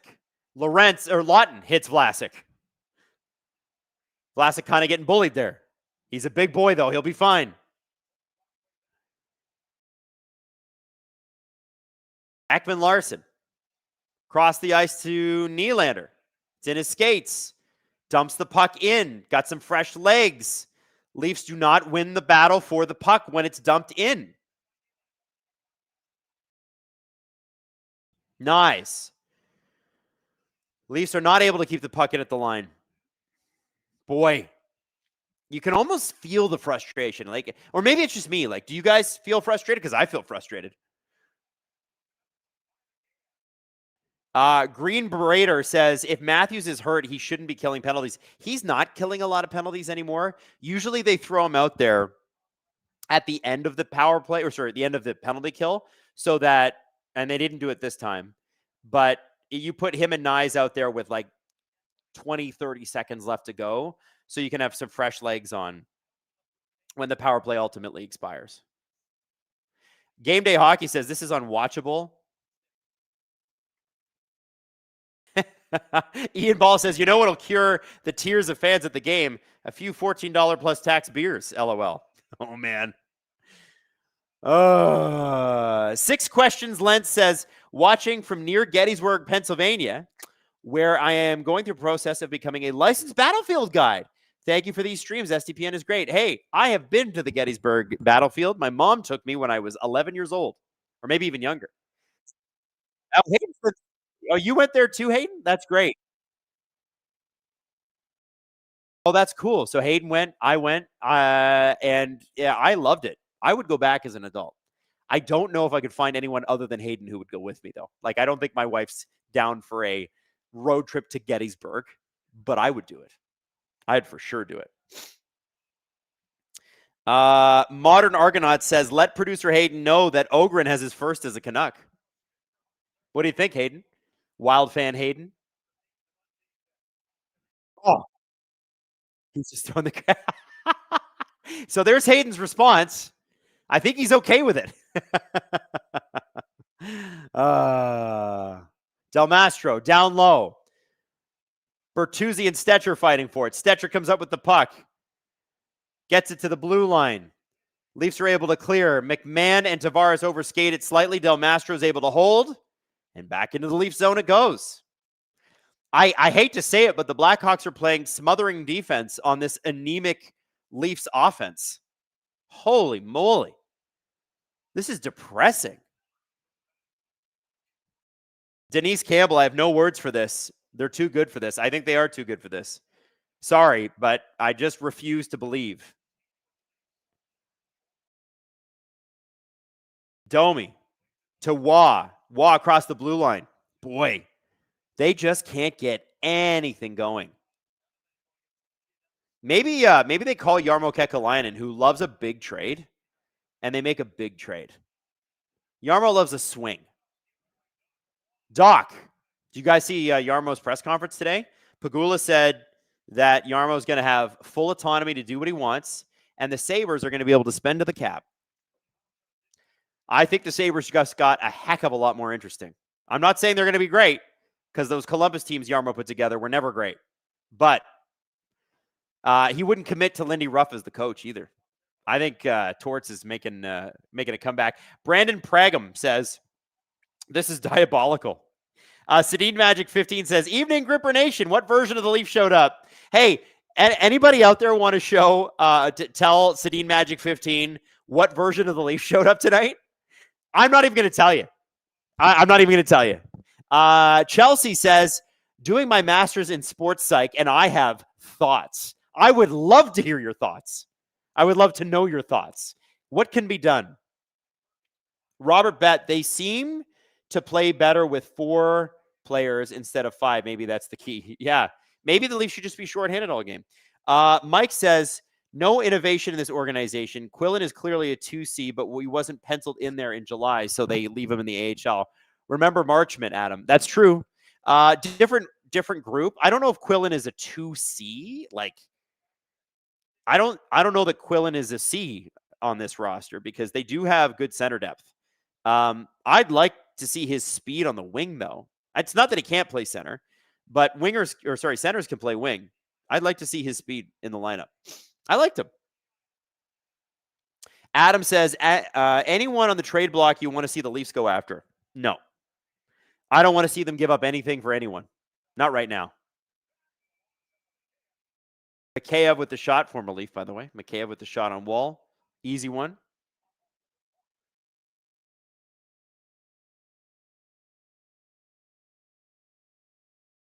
Oh, Hayden sent me something as this is from Puck Report NHL. This is about the Sabres. Since Terry Pegula bought the Sabres in February 2011, there have been 5 general managers. There have been 8 head coaches, including 2 Lindy Ruff tenures, 28 goalies with at least a game played, 7 captains, 2 first overall picks, 0 playoff appearances. That is crazy. Can I add a stat to that that'll blow your mind? If you guys missed the last SDP, I said to Steven, this blew his mind. Jarmo Kekalainen is only the 3rd general manager in Sabres history to be hired with prior experience. So every other general manager that the Sabres have hired was a rookie. 3 GMs, and they became a franchise in 1972. It's a real stat, Hayden. Hayden's like, that can't be real. That is real. That is real. That's crazy. That's nuts. What a crazy group. Oh, anyway, I think Jarmo's going to straighten some stuff out there. I'll be the first to admit that I was never a big fan of what he was doing in Columbus. But I think with the problems that the Sabres have, at very least, Jarmo can elevate them out of the basement. He thinks they can make the playoffs. He said it today. And they are talented, man. I don't know how much longer Lindy's got. I think Lindy's coaching is sort of out of style. I think maybe that's a team that could use a little Bruce Boudreau. I saw a lot of people suggesting Bruce Boudreau in the chat. MP says, Adam, how about this stat? The Sabres in the Kevin Adams era have selected 39 players outside of the first round. You want to guess how many of them have played in the NHL? 1. Damn. Yo, I'll tell you something. They hired a bunch of scouts in like 2011, 2012. And then they fired them like 4 or 5 years later. Like Pegula became this like cost savings man for some reason. I think it's mostly because all of his money was going to the Bills and building the stadium and paying Josh Allen and whatever else. It's so painful. Like it's insane. Insane. Robertson behind the net with the puck. 6:58 left in the second period. Leafs are able to somehow keep it in. This is some of the most offensive zone time they've had all game, guys. It's crazy. Another shot by McMahon. Spencer Knight had the angle on both of them. They were both tight angles.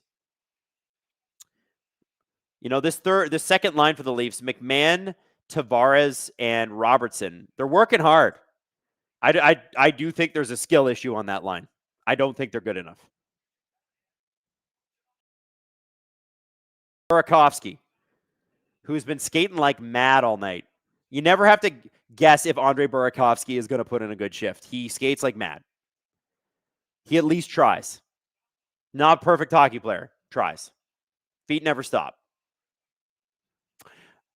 Brad News Bear says Leafs don't have a coaching problem. Seeing a lot of fire Berube. They lack horses. No diss to Tavares, but you can't win only Matthews and Nylander.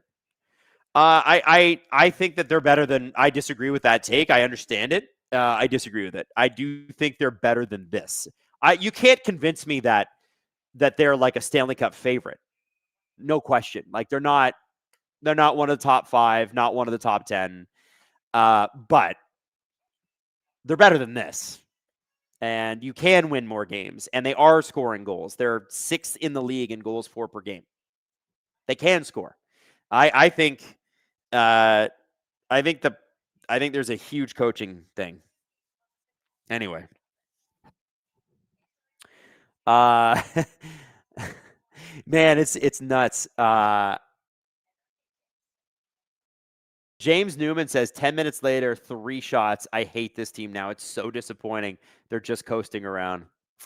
White Rabbit Sale says they're not a playoff team anymore, buddy. No, listen, they're not playing like one. It ain't over till it's over. But I have a concern that like we're going to hit March break and we're all going to be talking about, well, the Leafs' magic number to miss the playoffs is 2. Lose 2 more games and you're out. Hayden says, ask the 8-ball if they should fire Berube. Here we go. Should the Leafs fire Craig Berube? Ready? It says, concentrate and ask again. You concentrate and ask again. All right. Should the Toronto Maple Leafs fire Craig Berube? And I'm going to say, and the coaching staff. Ready? As I see it, yes. Now, the more important question is, will the Leafs do the right thing and fire at least some of the coaching staff before the end of the season if this continues? I think that's a fair question, right? What do we think, Magic 8-Ball? Outlook, not so good. So they should, says the Magic 8-Ball, but they won't, says the Magic 8-Ball. How very Leaf. I'm sure Steve will handle that well. It's going to go well. Wazoo says, my Nana bet on the Hawks to win tonight. Hey, that's good money. That's good money. That's good money.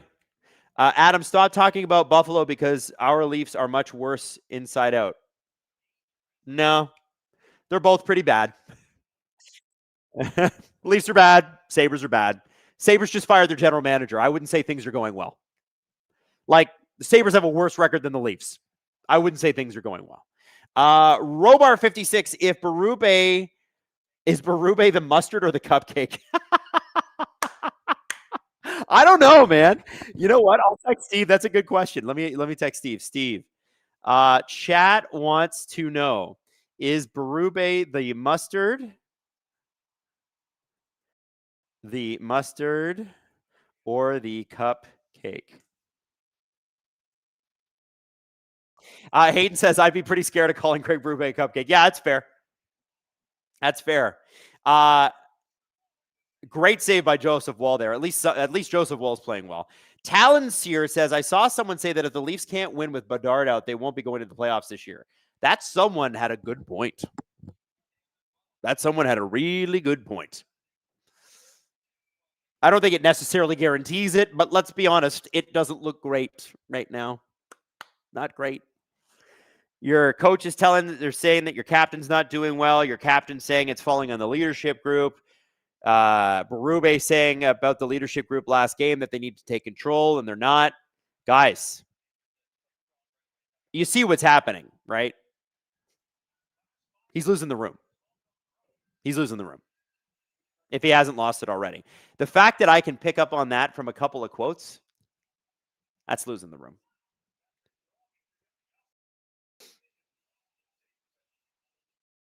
I don't know what kind of coach the Leafs would even need. If Berube's not the guy, Hayden says, John Tortorella, no chance. I don't know what kind of team they need. Like, what kind of coach do you need? Right? Like, these friggin' guys. Oh, by the way, I think Thrun and Doc are just getting into it right here. The one thing about Henry Thrun that I've been told from people behind the scenes is that he's extremely competitive.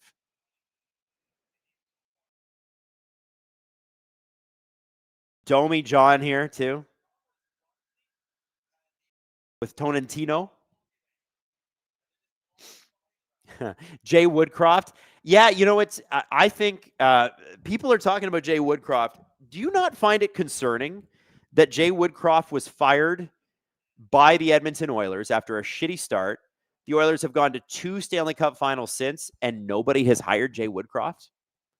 I find that concerning. It's either Jay Woodcroft didn't want to be an assistant coach, which he didn't, and now he's with the Ducks as an assistant coach, or I don't know. There's something off about that Woodcroft stuff, man. I don't know. I think there's a reason that Jay Woodcroft was not hired as a coach by other teams. I think there's some questions about him.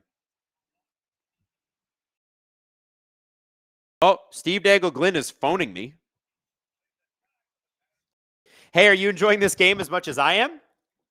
I want to cry, bro. Hey, I hope you're talk a little bit louder. Can you talk a little louder? I want to cry, bro. I hope everybody can hear him. Hayden, can you hear him?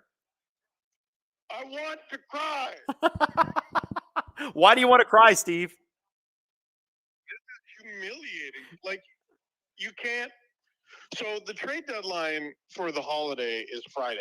Yeah. At midnight, or just before midnight, 11:59. I don't feel emotionally attached to any of these guys. Well, if they trade Scott Lawton, I'll be heartbroken. I'm just throwing that out there. Honestly, Lawton, I was thinking tonight, like every trade, like fake trade, mock trade I've ever seen with Matthew Nyes in it, I just reject on principle. I don't know. What do you get back? I've already been warned by Hayden that I'm not allowed to have you on too long, and I think it's because Hayden has a vendetta against you, his boss. Did you know that? That's fine. That's fine. Hey, chat. Let's get a poll going in the chat. All right, poll going in the chat. Do I just shoot the LFR at second intermission, or do I wait for the end of the game? Because to me, my opinion of this team does not change whether they win or lose this game. They could win this game 6-2, and I wouldn't change my opinion. I think it would be funny if you shot a segment at the end of the second period, and then at the end of the third, you see how right or wrong you were. That might be the move. I think that's the move. Like shoot like 5 minutes and go, here's what I shot at the end of the second intermission. Did anything change? A lot of people are saying shoot it early, by the way. Everybody in the chat's like, shoot it early, do it. Could it be the first LFR that beats the Leafs game? Like is released before the Leafs game. That would be so funny. Don't do it. I mean, I think you shoot it. I think you shoot it and then you shoot the rest of it at the end of the game. Because people tune in to Steve Dangle for a full game recap. You know what I'm saying? I know. I want to do something new and fun. Well, you could do a 5-minute segment and just put it. You could do a 5-minute segment raw, throw it on the YouTube channel, like or an 8-minute segment. Do it raw, put it on the YouTube channel, and be like, "Hey, this is my pre-LFR, and we'll see how right or wrong I am." And then you could do another 10 minutes after the game. You know what I mean? Also, Talenseer says, you know what we need before this year is out? Steve Dangle to transition into Don Ham dancing to Turn the Lights Off. That TikTok. Oh, John Ham. John Ham. Yeah. Baby, turn the lights on.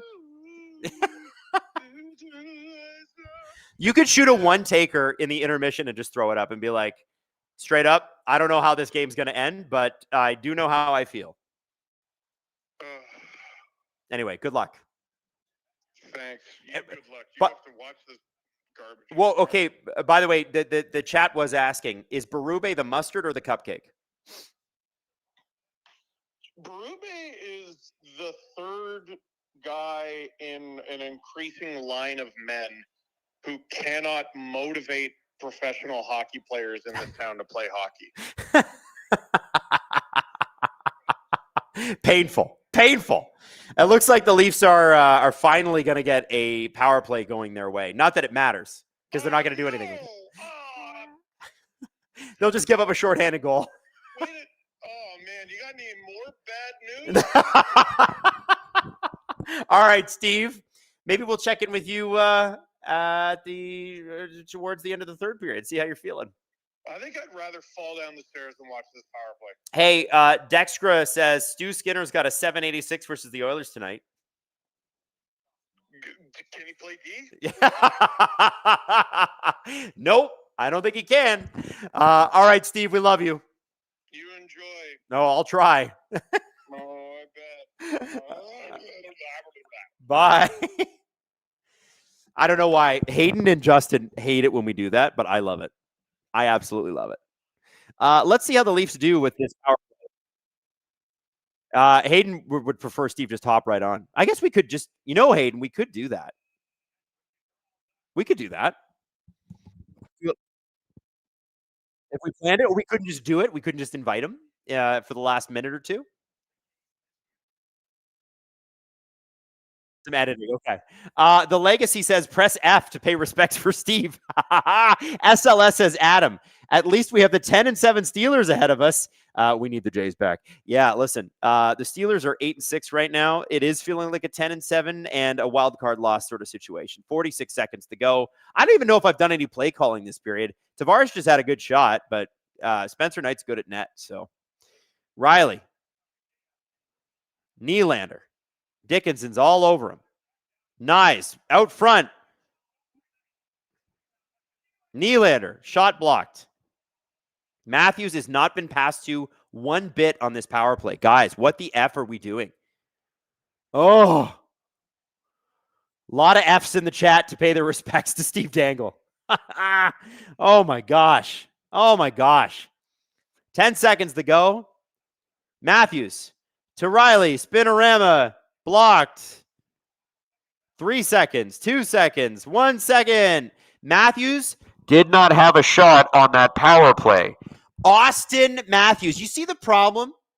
Do you see what I'm talking about? Listen, you have every right to be concerned about Austin's play. Every right to be concerned. Did one of the four guys on the ice find him for anything? He was wide open. Nylander shooting. Nyes driving in front of the net. And it's all good-ish. But if you're not finding the guy who 2 years ago almost potted you 70, then you're not doing your job. It's I have to be honest, guys. Yeah, sure, his shot maybe is not as good. Maybe he's not as fast. Do you really think that's the problem? Because I think it's they're not finding him. What scoring chances have his teammates given him today? And listen, I know you're going to say to me, well, he's a $13.5 million player. He's got to create his own. And I agree with you. I think you're right. But hockey's a team sport, kids. At some point, you got to give that pizza back. Pass him one. I don't know. Listen, I'm not here to just defend blindly Austin Matthews. I've seen him look off way too many shots. I've seen him make way too many plays where I'm like, buddy, you got to help yourself here. But, we also have to be honest.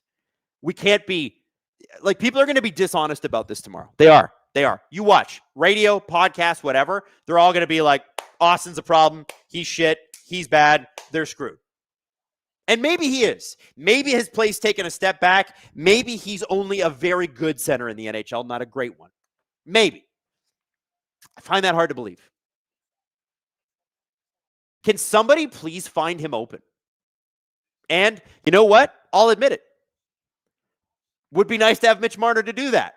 And by the way, Mitch Marner in Vegas is sort of struggling with the same thing. Nobody's finding him. And there isn't an elite goal scorer to pass the puck to the same way now. Burps McGurps, if Matthews' name was different, would he make USA? Yeah, I think he would. Giggling Cat, mobile watchers, minimize the chat and click like. We're under half the viewers. Come on. Oh, thank you, Cat. Cat the Cats fan. Everybody.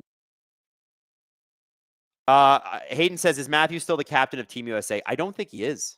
He was already named to the team, but I wouldn't be surprised if it was somebody else. I don't know who you give it to.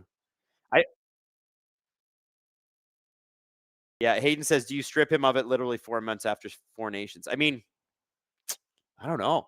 It's a good question. I don't know. I don't know the answer to that question.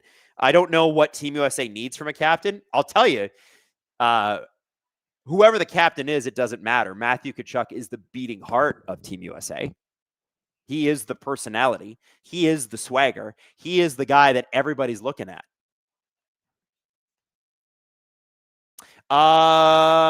Jesse Hickmott.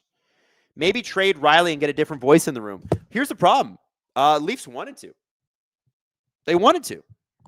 You know when they say, hey, the Leafs, Brad Treliving sat down with Morgan Riley this summer and had a heart-to-heart? What do you guys think led the heart-to-heart?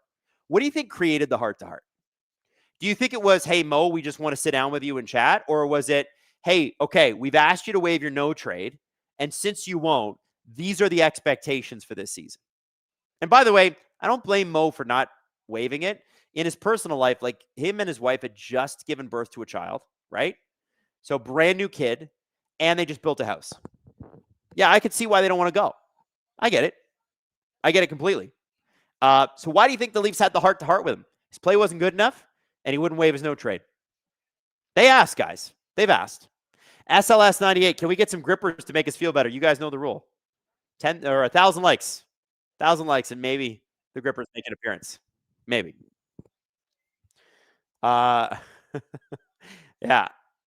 The Ryan123 Ryan says Vancouver is in need of D all of a sudden. No, they're not.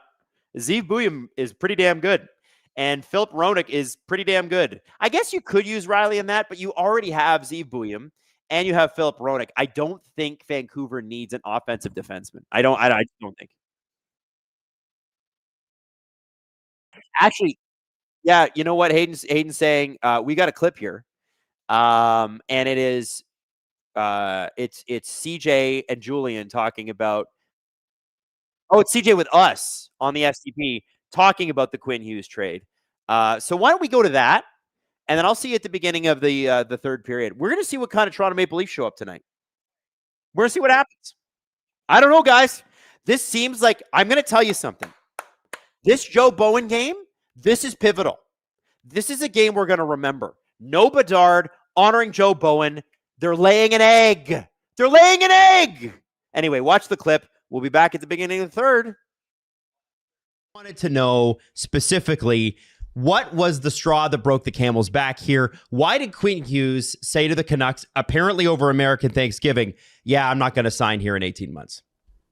Yeah, it was about 3 weeks ago was when that conversation happened. And I don't know that there was one thing. I think it was the accumulation of a number of factors, starting with the fact the team isn't very good. I don't believe we're sitting here having this conversation, in an alternate universe where the Canucks got off to a great start this year. Everyone was happy. They're winning.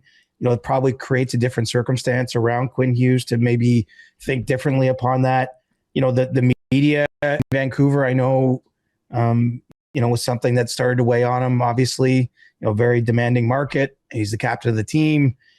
He's not the one building out the roster, but, you're kind of weighing things. And, let's face it, even you can go back to last year, everything that happened with JT Miller and Elias Pettersson, I don't think that was an easy situation for anyone with kind of a leadership stake in that club trying to get them through that. So, my understanding really is it was just a combination of a lot of the factors that built up over time. And obviously every day that was passing, he was getting closer to July 1st, 2027, which is, when he'll become an unrestricted free agent, when he has the ultimate control that a player's got to spend a lot of years in the league to earn. And, he was not at all at a position where he was thinking about extending in Vancouver. And, I think, when you look at the return, it's hard to argue that this wasn't the best time to trade him because the closer and closer that deadline became, I think the Canucks would have lost leverage. And so, ultimately, I think everyone kind of comes away with the best case here. I mean, probably the best case would be the Canucks being competitive, but that wasn't the case. And as a result, here we are today. What on earth is going on in Vancouver? Because for years, the Canucks have struck me as a team that should be better than they are. And one year they were, and I bought into that. And I was like, well, this is this is what they are now. They had that 7-game series against the Oilers. If they have Brock Besser, maybe it goes the other way. Who knows? We'll never know. But there was like a supposed rift between Horvat and some guys. Horvat's gone.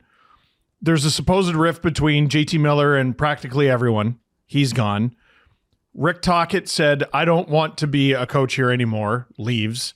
And now Quinn Hughes, who a lot of Canucks fans refer to as the best defenseman they've ever had, the best player they've ever had, is gone. Like, I think they did really well with the package here, and we'll get into that, but what's going on? It's a difficult question to answer. You know, I mean, they've refused to do a rebuild. I think that's kind of, if you want to call it the original sin, is sort of just committing to a specific, plan of attack for building out the team. You know, they don't have a practice rink, which is, sounds like a small thing, but when you look at the amenities that teams are building out around the league, they've kind of lagged behind in some of the things they can offer, players who play there. It's a very difficult market. It's not the only one in the league, but they have a lot of, coverage. They have, a lot of people in the marketplace, and I give them credit, who are not afraid to call a spade when it comes to certain situations. And so, with you add it together, it just seems like they're kind of piecemealing it. And, I don't know that it's one thing that you can say, like, this is what's going wrong there. But you sort of look at the totality of this and you're like, man, they've had a lot of good players pass through, even with the way things have gone. And honestly, it's not like the management's made exclusively bad decisions. They've made some pretty good trades, I think. It's just they haven't been able to collect it all together and make it work. And the JT Miller stuff last year, that's kind of like an earthquake on a team. I mean, you look 2 seasons ago, both he and Pettersson were 100-point players. Obviously, Quinn Hughes, one of the best defensemen in the world. Thatcher Demko is a top goaltender. I mean, they had the pieces lined up in place if they could have made that work, where you're like, you can build a winner out of that. Now, it was only going to last so long. Miller's getting up there, so you expect some decline as time goes along in his game. But, they did have it kind of arranged, and it's all fallen to pieces here. And, I think if there's one positive, quite honestly, is they did pretty well, in my view, in this trade for Quinn Hughes. It's never a good situation when you're trading Hughes, but they made a hard decision, because the truth of the matter was he wasn't staying, and you can sort of stick your neck in the sand and pretend that isn't happening, or you can get out there and, basically make the deal they did. And I kind of wish we saw more of this around the league. I actually give them not credit for putting themselves in this situation, but, at least once they were in that situation, I think that they've actually done pretty well here. Yeah, at least they didn't lose it for nothing. Jess? Yep. Sorry, I thought you were jumping in. Okay, well. 4 pennies on the dollar. Like, they got good value here. This is 3 first-round players, all under the age of 25, and a first-round pick. I mean, that's a haul. That could have been the Mitch Marner return. Now, I listen. I might be reading. It could have been, though. You're not like, that's not just a joke. It could have been. It could have been. It could have been, had they made, had they been decisive about it. The Toronto Maple Leafs, that is. Also, yeah, and if they had done it 18 months before he was a free agent instead of in the last year when he already had the no move clause. Exactly. Get out of my head. Quinn didn't have any trade protection, right? As a part of this deal? No. So that was also a smart call by the Canucks management. Now, I have seen Canucks fans, and I think they have a point, say the biggest mistake the Canucks made was picking JT Miller over Bo Horvat, which has cascaded, and you couldn't have seen it when the trade happened, but has cascaded into the scenario we're in right now, because it was, from what I understand, Bo Horvat and JT Miller not getting along. They chose JT Miller. Well, you know what version of Bo is showing up to the rink every day. And Bo Horvat, I believe he's hurt right now, or was, briefly hurt, but he was, an outside contender for Team Canada. Mm-hmm. CJ, do you think this is a sliding doors sort of moment for the Canucks? Had they chosen differently with Bo Horvat? Are we in a different scenario today? We have the massive benefit of hindsight, but I think it's fair to say that.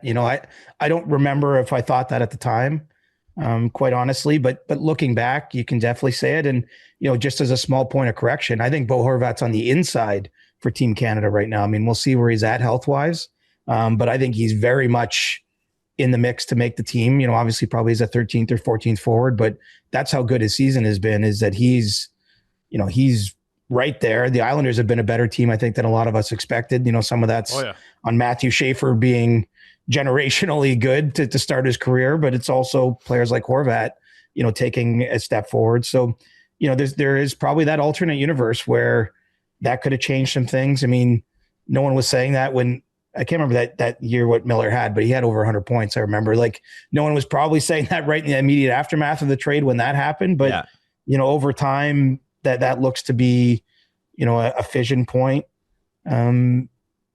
It's hard, man. It's like, at the end of the day, it really is difficult to build a good team. I'm not letting the Canucks off the hook here, but, you know, I do feel like they, you know, that's probably where it's more frustrating in a sense. They haven't been like laughably bad at any point, right? It's more like, you know, it's not like they're not in Sabres territory here, you know, in terms of just an inability to like get even anywhere off the runway, but they've still had trouble keeping the plane together. And, you know, I think if Horvat was there, we're probably talking about a different scenario. Who knows? Like, you start playing that game, it's like, well, maybe Hughes never leaves. Like, there's a lot of what ifs, right, about all this stuff.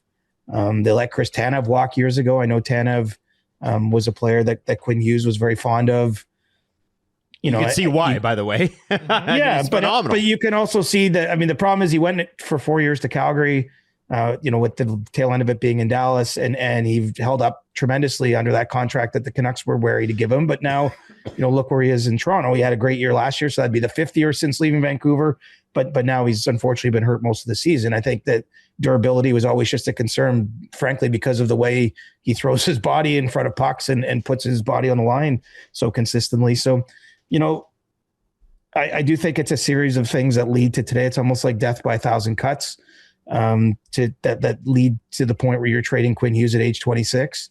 And, you know, I think the Canucks will be fascinating. Their side of this, how they proceed. I mean, they might, who knows? They might luck into a number 1 overall pick this year. I mean, that's one thing they've sort of not gone down that road. But, you know, even with a win in New Jersey, you know, they're still right near the bottom of the standings and are likely, I think, headed to favorable lottery territory. And, you know, they could end up sort of bouncing back quicker than we think if they get a great player in this year's draft. Now, Jesse and I made a video like right after the trade happened. And I was reached out to by a few friends of mine who are Canucks fans, but they're not necessarily dialed into the prospect system of the Minnesota Wild. They were mourning the loss of Quinn Hughes to another Western Conference team, but I started getting messages like, is this Zeev Buium kid actually that good? And sure enough, he has 2 points in his debut. What can you say about like how Zeev Buium's looked at league wide? Well, very favorably. I mean, I would never come here and say he's going to have Quinn Hughes' career, because Quinn Hughes won a Norris Trophy and is probably on most people's top 2 or top 3 lists right now. And so I don't know if his ceiling gets quite that high, but certainly a number 1 defenseman on your team type of potential. And, you know, he's been a winner too. I mean, that's the other side of this. He's done a lot of winning with USA Hockey to this point, really at every age level, including the World Championship last year.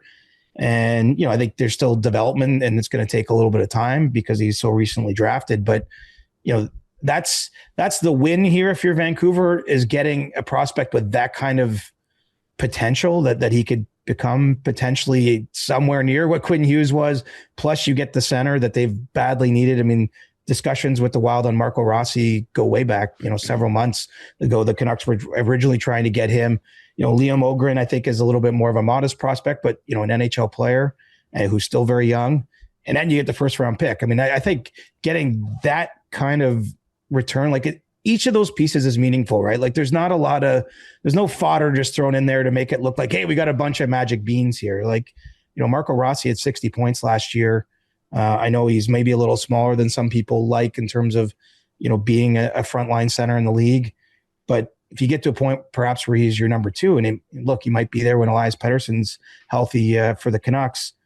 I mean, that's a pretty good asset in and of itself. We're talking about all these teams around the league looking for centermen. The Canucks just got one plus a prospect that could become Hughes. So, you know, that probably doesn't fill you with joy if you're a Canucks fan who, you know, probably bought a 43 jersey and, you know, spent the last number of years believing that Quinn Hughes was going to take your team and your organization to levels it hasn't been to. But, I think under the circumstances, it really is as good as they could have done. And with Bouillon in particular, I mean, he was a top draft prospect, and I don't think they've seen any decline in his game. It's just, there's a learning curve typically for defensemen entering the league. I mean, Schaefer's, who I mentioned earlier, might be the one guy that seems to be defying that. But if you look at pretty much any player, entering the league at 19 or 20 as a defenseman, it usually takes a couple of years to start, bending the game to your will.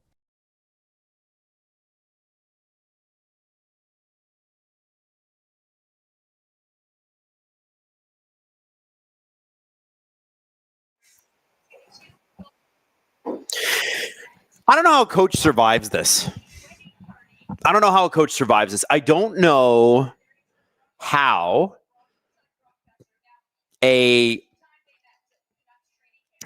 could possibly hope to survive this. And I'm not even really saying that firing the coach is the right thing to do or a thing that even the Leafs would do. But I think that no coach would survive this.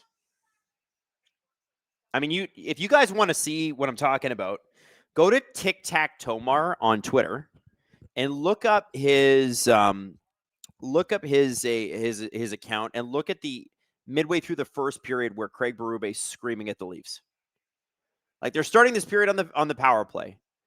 But to me, that moment of him yelling at them, which immediately leads to another goal, like they just got a goal called back, and then like against them, one of the Chicago could have been up 3-0 right now, but it was a goal called back for goaltender interference. He's like yelling at them. He's going, one shot. That's all we got. Leafs play one out front. Nobody can get it. Power play is over, by the way. 19-18 left. Here we go. Matthews, finally. I don't know how you survive this. Here's a stat that I think gets you fired as a coach. I keep harping on the fact that no one's getting Auston Matthews the puck. Do you know how much time Auston Matthews had the puck in the second period? They said it on the TSN broadcast. I'm lifting it directly from that. 11 seconds. Now, I was on here talking about the fact that the Leafs' entire power play unit, Nylander, Nyes, and Riley on the left side of the power play, Tavares is in front of the net, Matthews is on the right side. They spent the whole power play passing to each other. Nyes made one move to drive the front of the net. That was it. Nobody found Auston. And listen, if you tell me right now, he's making 13.25, Adam, he's got to do better. I agree. But this is a team sport. Find your goal scorer. Can you imagine if the Caps ran a power play ever and didn't find Ovechkin? Ever? Ovi can't do it on his own. No, Ovi never could do it on his own. He had guys that found him. Nick Backstrom, Evgeny Kuznetsov. Those are just some of the names. I mean, now he's got, Strome and McMichael and all these young guys that are fun and exciting. What do they all do? They find him in the exact same spot.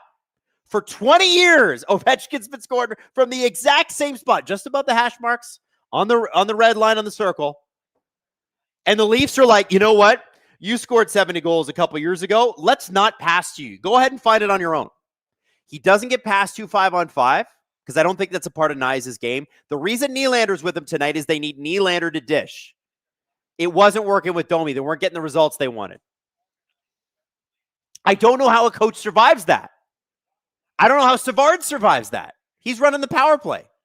I don't know how Berube survives that. Guys, this is Joe Bowen's night, and they haven't even scored a goal. Burps McGurp says, Matthews' expected goals is on par with previous years. This supports that the system is putting him in the right spot. He just isn't finishing. Okay. I know what I'm seeing.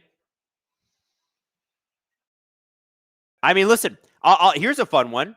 The 22-23 Penguins, and I believe last year's Penguins, under Mike Sullivan, And I think this year's Rangers under Mike Sullivan are amongst the highest expected goals in the league. I think the Penguins led in 22-23. They missed the playoffs. I think the Rangers are amongst the highest right now in expected goals. They don't look good. Expected goals is nice. It's a nice stat. It's an important stat. It's not the whole story.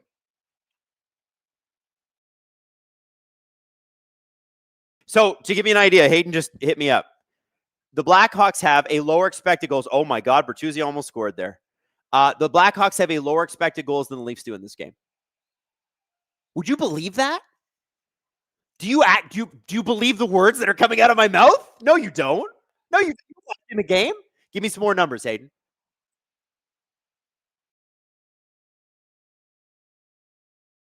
Expected goals for the Blackhawks, 0.95. They got 2. The Leafs, 1.07. What's Matthews' expected goals tonight? You find that? Robert Betts says, get Bill Zito on the phone. Do not get Bill Zito on the phone. He's going to rip you off. Robar says, LFR title suggestions, Bo No or Holy Mackin. Aw. I like both of those titles. Those are good titles. Those are good titles. Man, the Leafs are slow. They're so flippin' slow, guys. They're so slow. They're slow. Holy.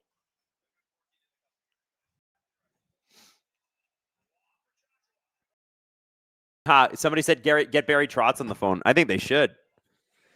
Both teams need a jolt. Giggling Cat dropping 20 SDPN memberships. Probably a good time to tell you what it gives you.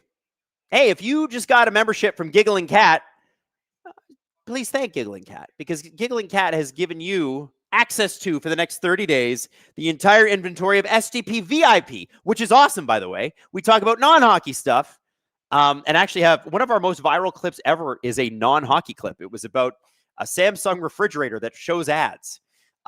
Hilarious crash out by Steve. And if you want to upgrade, so if you want to be on Apple, on Spotify, or on YouTube, $6.99 a month. It gets you every single Steve Dangle podcast. You get it an hour earlier than everybody else, at least, and no ads. You'll never have any ads.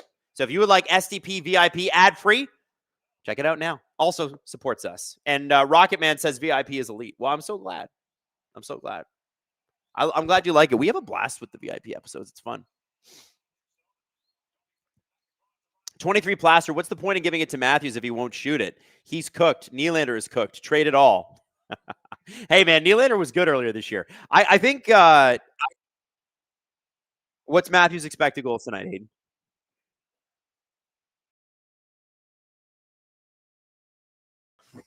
Oh, my God. Oh, my God. You're not going to believe the number I just heard from Hayden. Matthews' expected goals tonight is not a 0.6. It's a 0.06. Nylander, 0.06 as well. That's not a 0.6. It's a 0.06. If you're doing percentages, it's not like 60%. That's 6%. Ah! The highest Leaf is Nyes at 0.48. How do the Leafs have an expected goals of 1.75 if their highest guy is 0.48? Anyway, I don't understand math.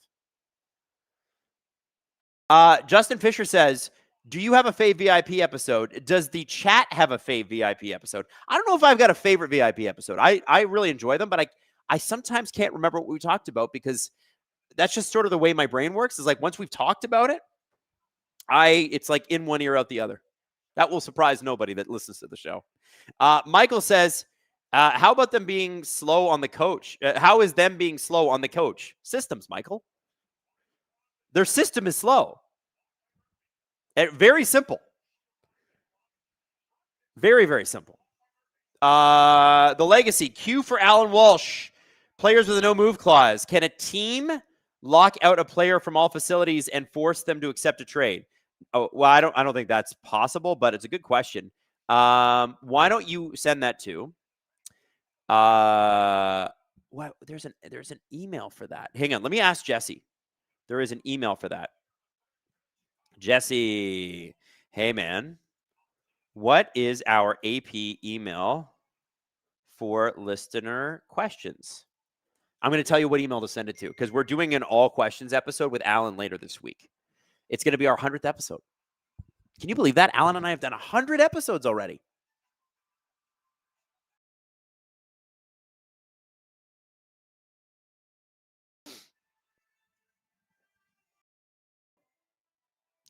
Corrupted 101 says Matthew's stat line is currently something. Yes, it is. It's in fact, it's nothing, actually. I don't even know how you could call it something. It's nada. Okay, so here it is. If you want to ask Alan Walsh a question now or ever, it's a very easy Gmail account to remember. It's askalanwalsh@gmail.com. Alan with 2 L's. Askalanwalsh@gmail.com. Thank you, Jesse Blake. And the chat thanks you.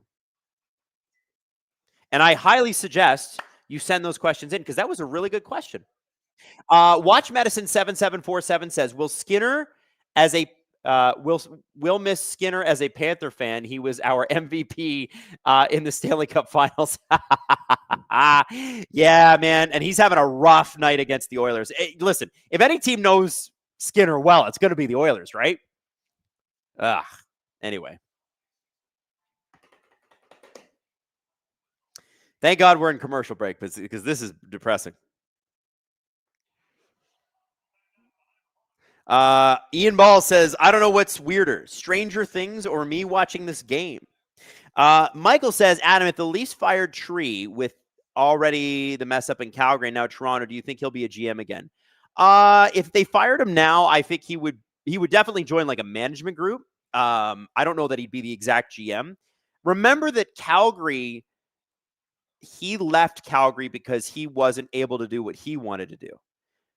He resigned. He wasn't fired. And there's a lot of ownership meddling in Calgary. And Don Maloney, who's their president or CEO or whatever, I mean, him and Brad, go all the way back to their Coyotes days. But yeah, Brad resigned. Like, he didn't want to be there anymore because he felt like, the Gaudreau, screwing up the Gaudreau contract was completely on ownership. And it was. It was. I don't blame him for everything that went down in Calgary. I definitely, obviously, he has to take responsibility, but I thought he built a really strong defense there. And the reason Matthew Tkachuk ultimately left is because they bumbled that Gaudreau contract. They didn't give Gaudreau the number he was looking for until the day before free agency. And at that point, he'd already checked out. He said, I don't want to be here anymore. They screwed around with Johnny Gaudreau. Like, talk about champion of your franchise. Stupid. Toranira, Skinner's wearing his Oilers mask and Jari's wearing his Pens mask. That's awesome. That's fun. I'm glad that they got to play this quickly. I think that's pretty cool.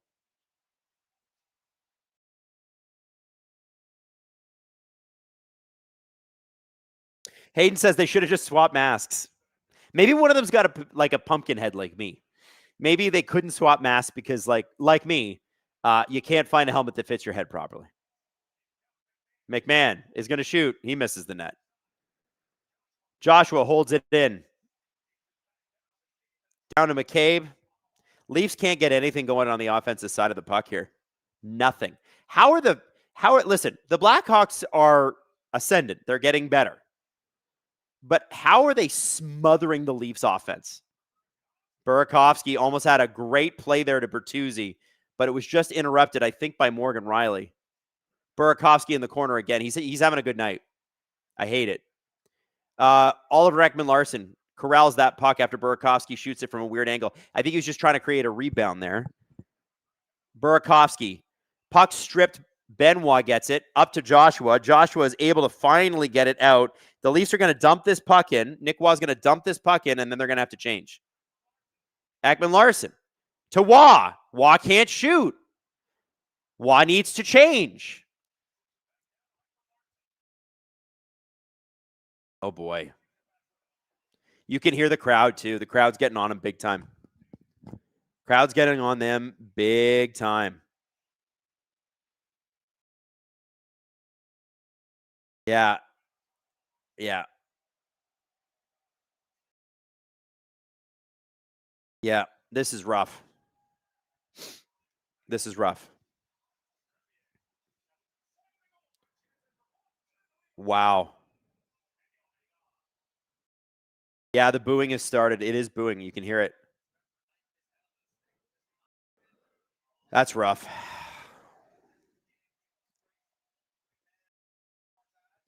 Giggling Cat, how are the Hawks smothering your offense? Well, you see, smother implies fire. Yeah. Yeah, the Leafs don't have any fire on the offensive side. Guys, it's a mess. The Leafs have, coach has lost the room. No question. No question. Tell all your friends. It's happened. I haven't seen a coach lose a room like this since Babcock. Oh, we got a goal. Ekman-Larsson scores. Finally. Finally. You know, Steve made a really good point when he was on with me a little bit earlier. He said, even if they win this game, doesn't change my opinion. One of the guys that's been a heart and soul guy for the Leafs this year, I keep shouting out Scotty Lawton, Oliver Ekman-Larsson. And he makes solid money. If the Leafs are selling at the deadline, they could get a lot for a guy like that. Stanley Cup winner. Irish can't force these guys to waive their no movement clauses. Let's get these guys off the team because they don't want to be here. And if not, then bench them and sit them in the press box until they don't want to play, or until they want to play somewhere else anyway. Yeah, I mean, you got to have players suit up for you. I think the Leafs can be faulted for not being ruthless enough. I think now they're locked in, meaning they're locked into the guys that they have at the moment. Yeah. Listen, I love Wylde. I don't want him traded, but the Leafs stink. Rusty Mitchell. Missed my super chat, but I jinxed the shutout again. I don't know. I'm trying to get all the super chats. There've been a lot tonight, which I'm really grateful for, guys. I'm not trying to.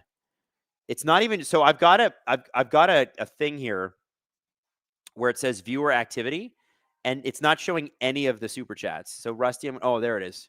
Hold on, Rusty. I'm going to try to find you, buddy. I don't want anyone missing their super chat. Rusty. Hayden, if you see Rusty's super chat, can you send it to me? Because I can't find it. Oh, you got it? Just text it to me. Giggling Cat dropping 10 SDPN memberships in honor of Stanley Cup winner with the Florida Panthers, a team of which Cat is a fan of, Oliver Ekman-Larsson.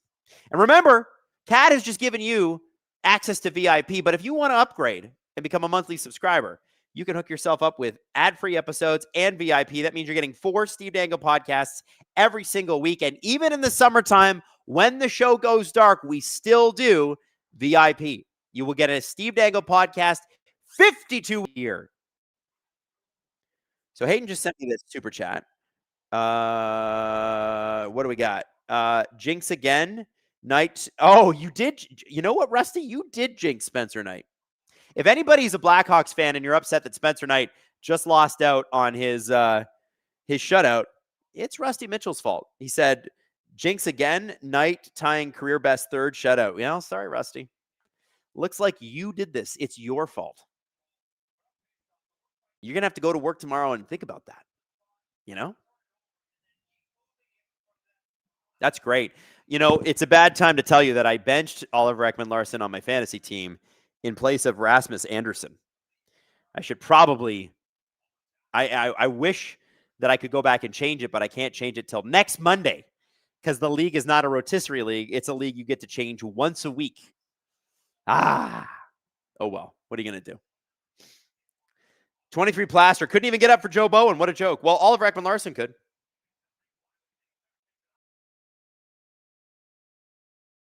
Burakovsky, Nazar. Here comes Matthews. He's holding the puck. It's Matthews with the puck, and he loses the puck. Austin. Behind the net.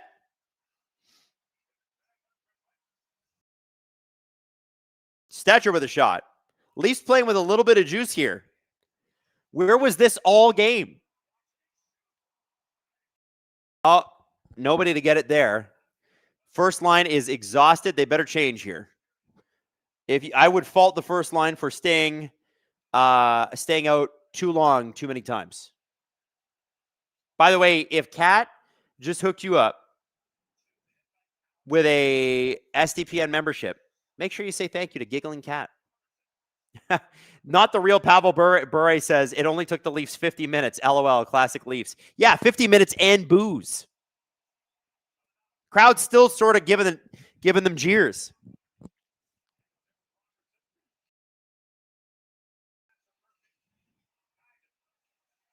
Kaiser. Wrist shot down. 8:15 left in the third. Listen, it's super weird to say this, but the Leafs have led in the expected goals department in this game somehow. Don't let that fool you. They haven't played well.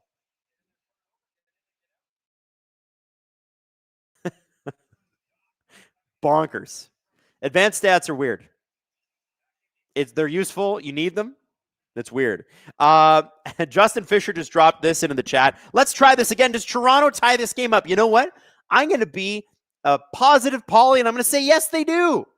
I'm not saying they win it, but I'm going to say they tie it up. Go Leafs, go. Hayden has just informed me that Simone Benoit has a higher expected goals than Morgan Riley. Swag Poppy bumping my super chat. Go Panthers. Swag Poppy. I guess Poppy? I missed your super chat. How do you feel about the Leafs trading their whole team for 9 first-round picks and tagging for 3 years? It'd be more fun than the team on the ice now. I think there's a lot of people who would like a rebuild. I think you have to remember, though, the Leafs rebuild 10 years ago went pretty quick once they decided to do it, and they got lucky and got into the playoffs. They don't normally go that way. Most rebuilds go like Chicago, San Jose, and Anaheim's rebuilds, which are looking good now after half a decade of pain. I don't think that's what anybody wants. And I think the Leafs still view Matthews and Nylander as elite players. Hayden says, don't buy anybody out. That's his advice. I don't know that it's time for a full rebuild. I do think it's time for a reset. I think if this is the way the Leafs, like if what we're seeing tonight is what the Leafs are, then okay. I don't know if Berube is the coach. I don't know if Treliving's the general manager, but what you do at the deadline is you sell. And you got plenty to sell. I mean, you could sell Carlo, you could sell OEL, you can sell Ekman Larson, you can sell I already said OEL and Ekman Larson.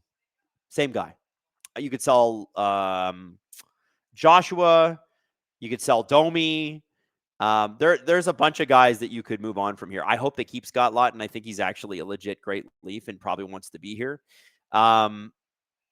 You could sell. There's assets to be gained. Here comes Simone Benoit, by the way, who's been activating on the offensive side of the puck so many times. That's another guy who could probably get you a pretty good amount at deadline. When you consider what 6-7 defensemen get at the deadline, which can be as high as like a third or a second sometimes. Why not? But the question is, what kind of team do you want to put on the ice next year? And what kind of team do you think you can put on the ice next year? I, for one, would like to see a different coach just to see if this team really does have it or if it doesn't. My theory is they're better than what they're showing and that this is a mismatched coach situation. Giggling Cat, is it a good thing that your rebuild hit the playoffs?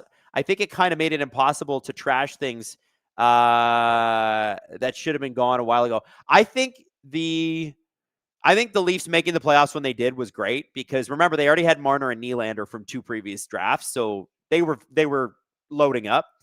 I think the mistake the Leafs made was letting guys like James Van Riemsdyk and Tyler Bozak walk for nothing. They called those guys own rentals, which was such a bullshit line by Kyle Dubas. As much as I liked Kyle's tenure with the Leafs, and I did, he was no stranger to complete BS. And had the Leafs done the smart thing and traded Bozak and JVR if they weren't going to re-sign them the season before, like if you trade them in the summer or something like that, you could have had assets back. I would have fully committed to the rebuild, but they didn't want to do that. Owari Duck says, no, Adam, you're capping the Matthews era is a failure. Cut your losses, move on, get the assets back. No more BS. He's not that guy. He never will be. I don't know. I think you gotta find out. I know there's a lot of people on that. I don't believe that. I think Matthews can be him. I need to see a new coach first. That's my opinion. And I don't think you're trading Matthews or Nylander anyway, unless it's like Titanic. And remember, like, you can have a trade like what we just saw, Quinn Hughes going to the Minnesota Wild, which producer Hayden loves. He's a Wild fan. But there's no guarantee that any of those guys work out. Like, remember, Jack Eichel got traded to Vegas, and what happened? Jack won a cup. Alex Tuck might not re-sign there, and the rest of it was Like, I don't know, man. Oh, wow. Here we go. Leafs on the power play with 3:39 left to go. Torrentino going to the box. And he's one of the goal scorers tonight. Hayden said he's been all over the place tonight. He has. He has. You have a question for Alan? Go ahead, Hayden. Oh, that's a good question. I don't know. He said, what did he think of Henry Well as an agent? I don't know. I'll have to ask him that. Is it true that Elliot Friedman said the Islanders want Michelli and you could get Bunting back? Would you do it? Straight up. Well, Bunting is on the Predators. If the Islanders want Michelli, trade him to the Islanders. If you can get Bunting back, buddy, at least Michael Bunting has a pulse. It's interesting. I heard a story when Treliving took over. Remember, this is after the Leafs lost to Florida in the second round the first time. This is when Dubas was let go, Treliving was brought in, Keefe was still the coach. And they wanted to re-sign Bunting. And they asked the key players on the team, do you want to have him? And you have to remember, like, the context, right? Remember that Michael Bunting had, like, the tightest whistle in the whole league at that point.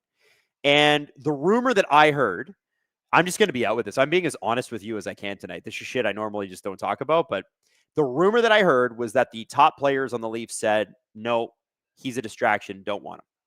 And he's sort of bounced around. Like, he's never been the player that he was when he was playing next to Marner and Matthews. And that's understandable. He was playing a first-line role with Austin Matthews and Mitch Marner at their absolute peak, right? So do you bring Bunting back? Sure. Scarborough guy, loved being a Leaf. Why not? He's making $4.5 million, though, and he's not playing great. Now, Nashville sucks, but yeah, I mean, maybe he gives you a lightning rod in the lineup. Ceci Roth says, Matthews' shot and top speed have decreased every year in the past 4 years. He's physically slower and lost his shot velocity. That's not coaching. I'd like to see the actual numbers on that. I know Overdrive apparently had them. I'd like to see those numbers. And I'd like to see when they're measured. If that's true, then the Leafs know about it. And if the Leafs know about it, then Austin's got to change his game. He doesn't need to be the fastest guy on the ice. He needs to shoot. Knies with the shot. Like the thing is, like, Tavares has never been a fast player. There's plenty of guys who are great that are not fast. Shot velocity is concerning, but, like, there are other ways to score goals. I'm not like maybe it's a factor of age and injury. Then you got to change your game. Owari Duck says, Adam, listen, they've had different coaches. Come on, man. Yeah, I know they have. Here we go. And then look who it is. Austin, he's cooked Matthews. I told you they'd tie up. I clicked yes on the thing because I'm a Leaf fan. Yeah, that's got to feel good for Austin to score, by the way. Like, holy shit. He's probably like, finally. 15, the Canucks just handed the Rangers their 5th shutout loss at home with a 3-0 win in Madison Square Gardens. Man, the Rangers, super high in expected goals, super low in real goals. Oh, Matthews telling the crowd, he's telling the crowd, hey, he's mad at the crowd for booing them. Hey, Austin, they had every right to boo you. It's great that you scored. Love seeing it. Want it in my life. I'd have booed too. The play was terrible. But the Leafs have turned it on, and there we go! To go to Joshua! You gotta be friggin' kidding me, right? How did that happen?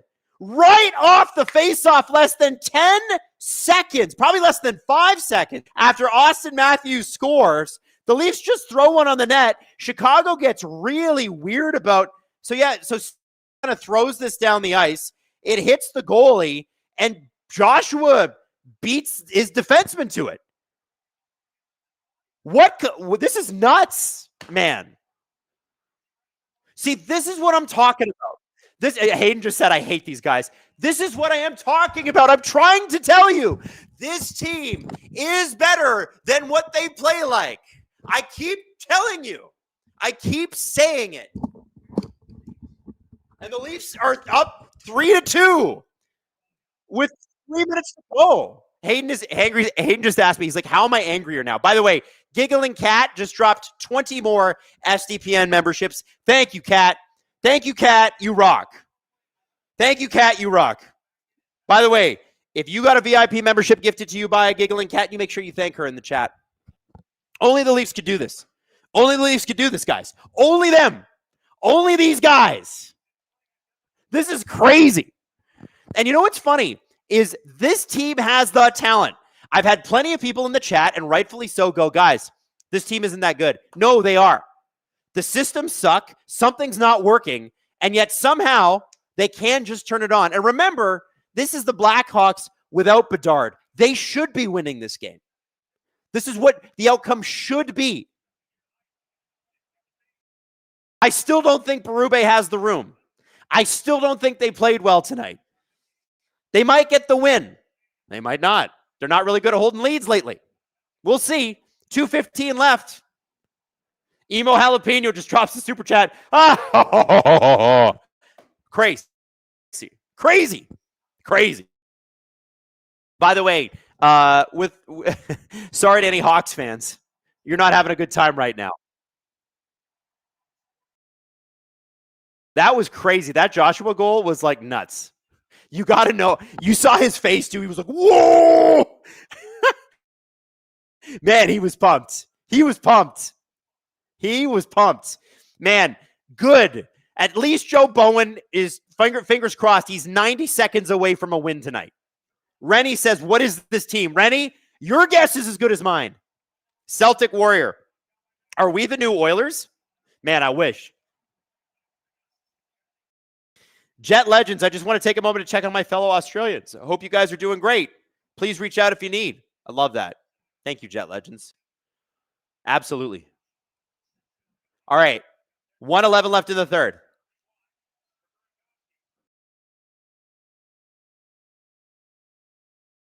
Leafs now preventing the Hawks from entering the zone. How about this? 58 seconds to go. Tried to football one in there. Didn't get in. Lawton, Tavares, and Lorentz out. Because you know that's who Berube trusts. Do not, under any circumstances, put William Nylander out in this instance. Or Domi. No disrespect to either player, but this is just not their bag, baby. Toranira says, the Leafs are the new Oilers and the Pens are the new Leafs. Oh, it's out front! It's out front! Leafs steal! Lawton to Tavares across the center line, and they lose the puck. 20 seconds to go. And I think Joe Bowen might have just had a great comeback here. Hold on, Bertuzzi. We're going to get a shot from Teravainen. 12 seconds, Teravainen across to nobody. 8 seconds to go. Kaiser. Here we go, and the shot is, and the Leafs are going to win this game. Unbelievable. Oh, my God. You know what? If it takes the boos from the crowd to piss you off, good. I'll boo you before center ice, before they even drop the puck. I'll boo you on the way. I will boo you in your car. I'll ride shotgun with you and boo you all the way to the rink. If that's what it's going to take for this team to play with a little bit of fire, that's what I'll do. And by the way, everybody blames the fans. If you blame the fans for them losing, you got to give them credit when they win. And Austin was like, did you see that? Did you see that? They responded. Good. I still think they got some issues. Still think they got some issues. Rennie says Steve is going to rant, LOL. Yeah, he is. Listen, if you're a Toronto Maple Leaf, you don't give a shit what the media says right now. Block it out. You won. You did it. That's got to feel good. You never gave up. Great. Except for the first 50 minutes of the game where you completely gave up. But you won. You won. By the way, TSN's next game is not till January 8th. Wow. That's a long time from now. You know, Steve said nothing about what the Leafs do here is going to change my mind on what they are. And I think he's right. Like, objectively, I think he's right. I don't know that you can watch the first 50 minutes of this game and be happy with how tonight went. But sometimes you're lucky. And I think they were lucky tonight. Lisa Mo says, can't wait for Steve's LFR from second intermission. Isn't that going to be funny? Owie says, someone check on Steve. Tweet LFR tonight. Emo Jalapeno says, a wild night with Wylde. What's up? Huh. Robert Bet, this team is like watching a rom-com. You cry, you laugh, you get mad all in one episode. It really is. It really is, dude. Wow. Listen, man, I got to say, I'm really glad you guys hung out with me tonight. Like, Gripper Nation, you guys were great. You were great tonight. You were so much better than the Leafs. So much more entertaining. I saw people in the chat going, thank God for this chat, because I would be all alone without it. And by the way, we're going to be back on Thursday. Hayden, are you doing that one, or is that Maddie? I think it's Maddie doing that one. So I'm going to be back on Thursday night, and we're going to do this again. And we're going to see if the Toronto Maple Leafs need a little booing to get them going. But I want to say, they won the friggin' game. They did the friggin' thing. I don't know what to think. I still think the coach does not have the room. But heck of a play at the end there by Dakota Joshua. Nice to see Austin Matthews score. I'm still worried, but I'm going to enjoy it tonight. Thank you, Justin. Thank you, Hayden. Thank you, Gripper Nation. I will see you Thursday night, and I'll see you tomorrow for the Steve Dangle podcast. Love you all.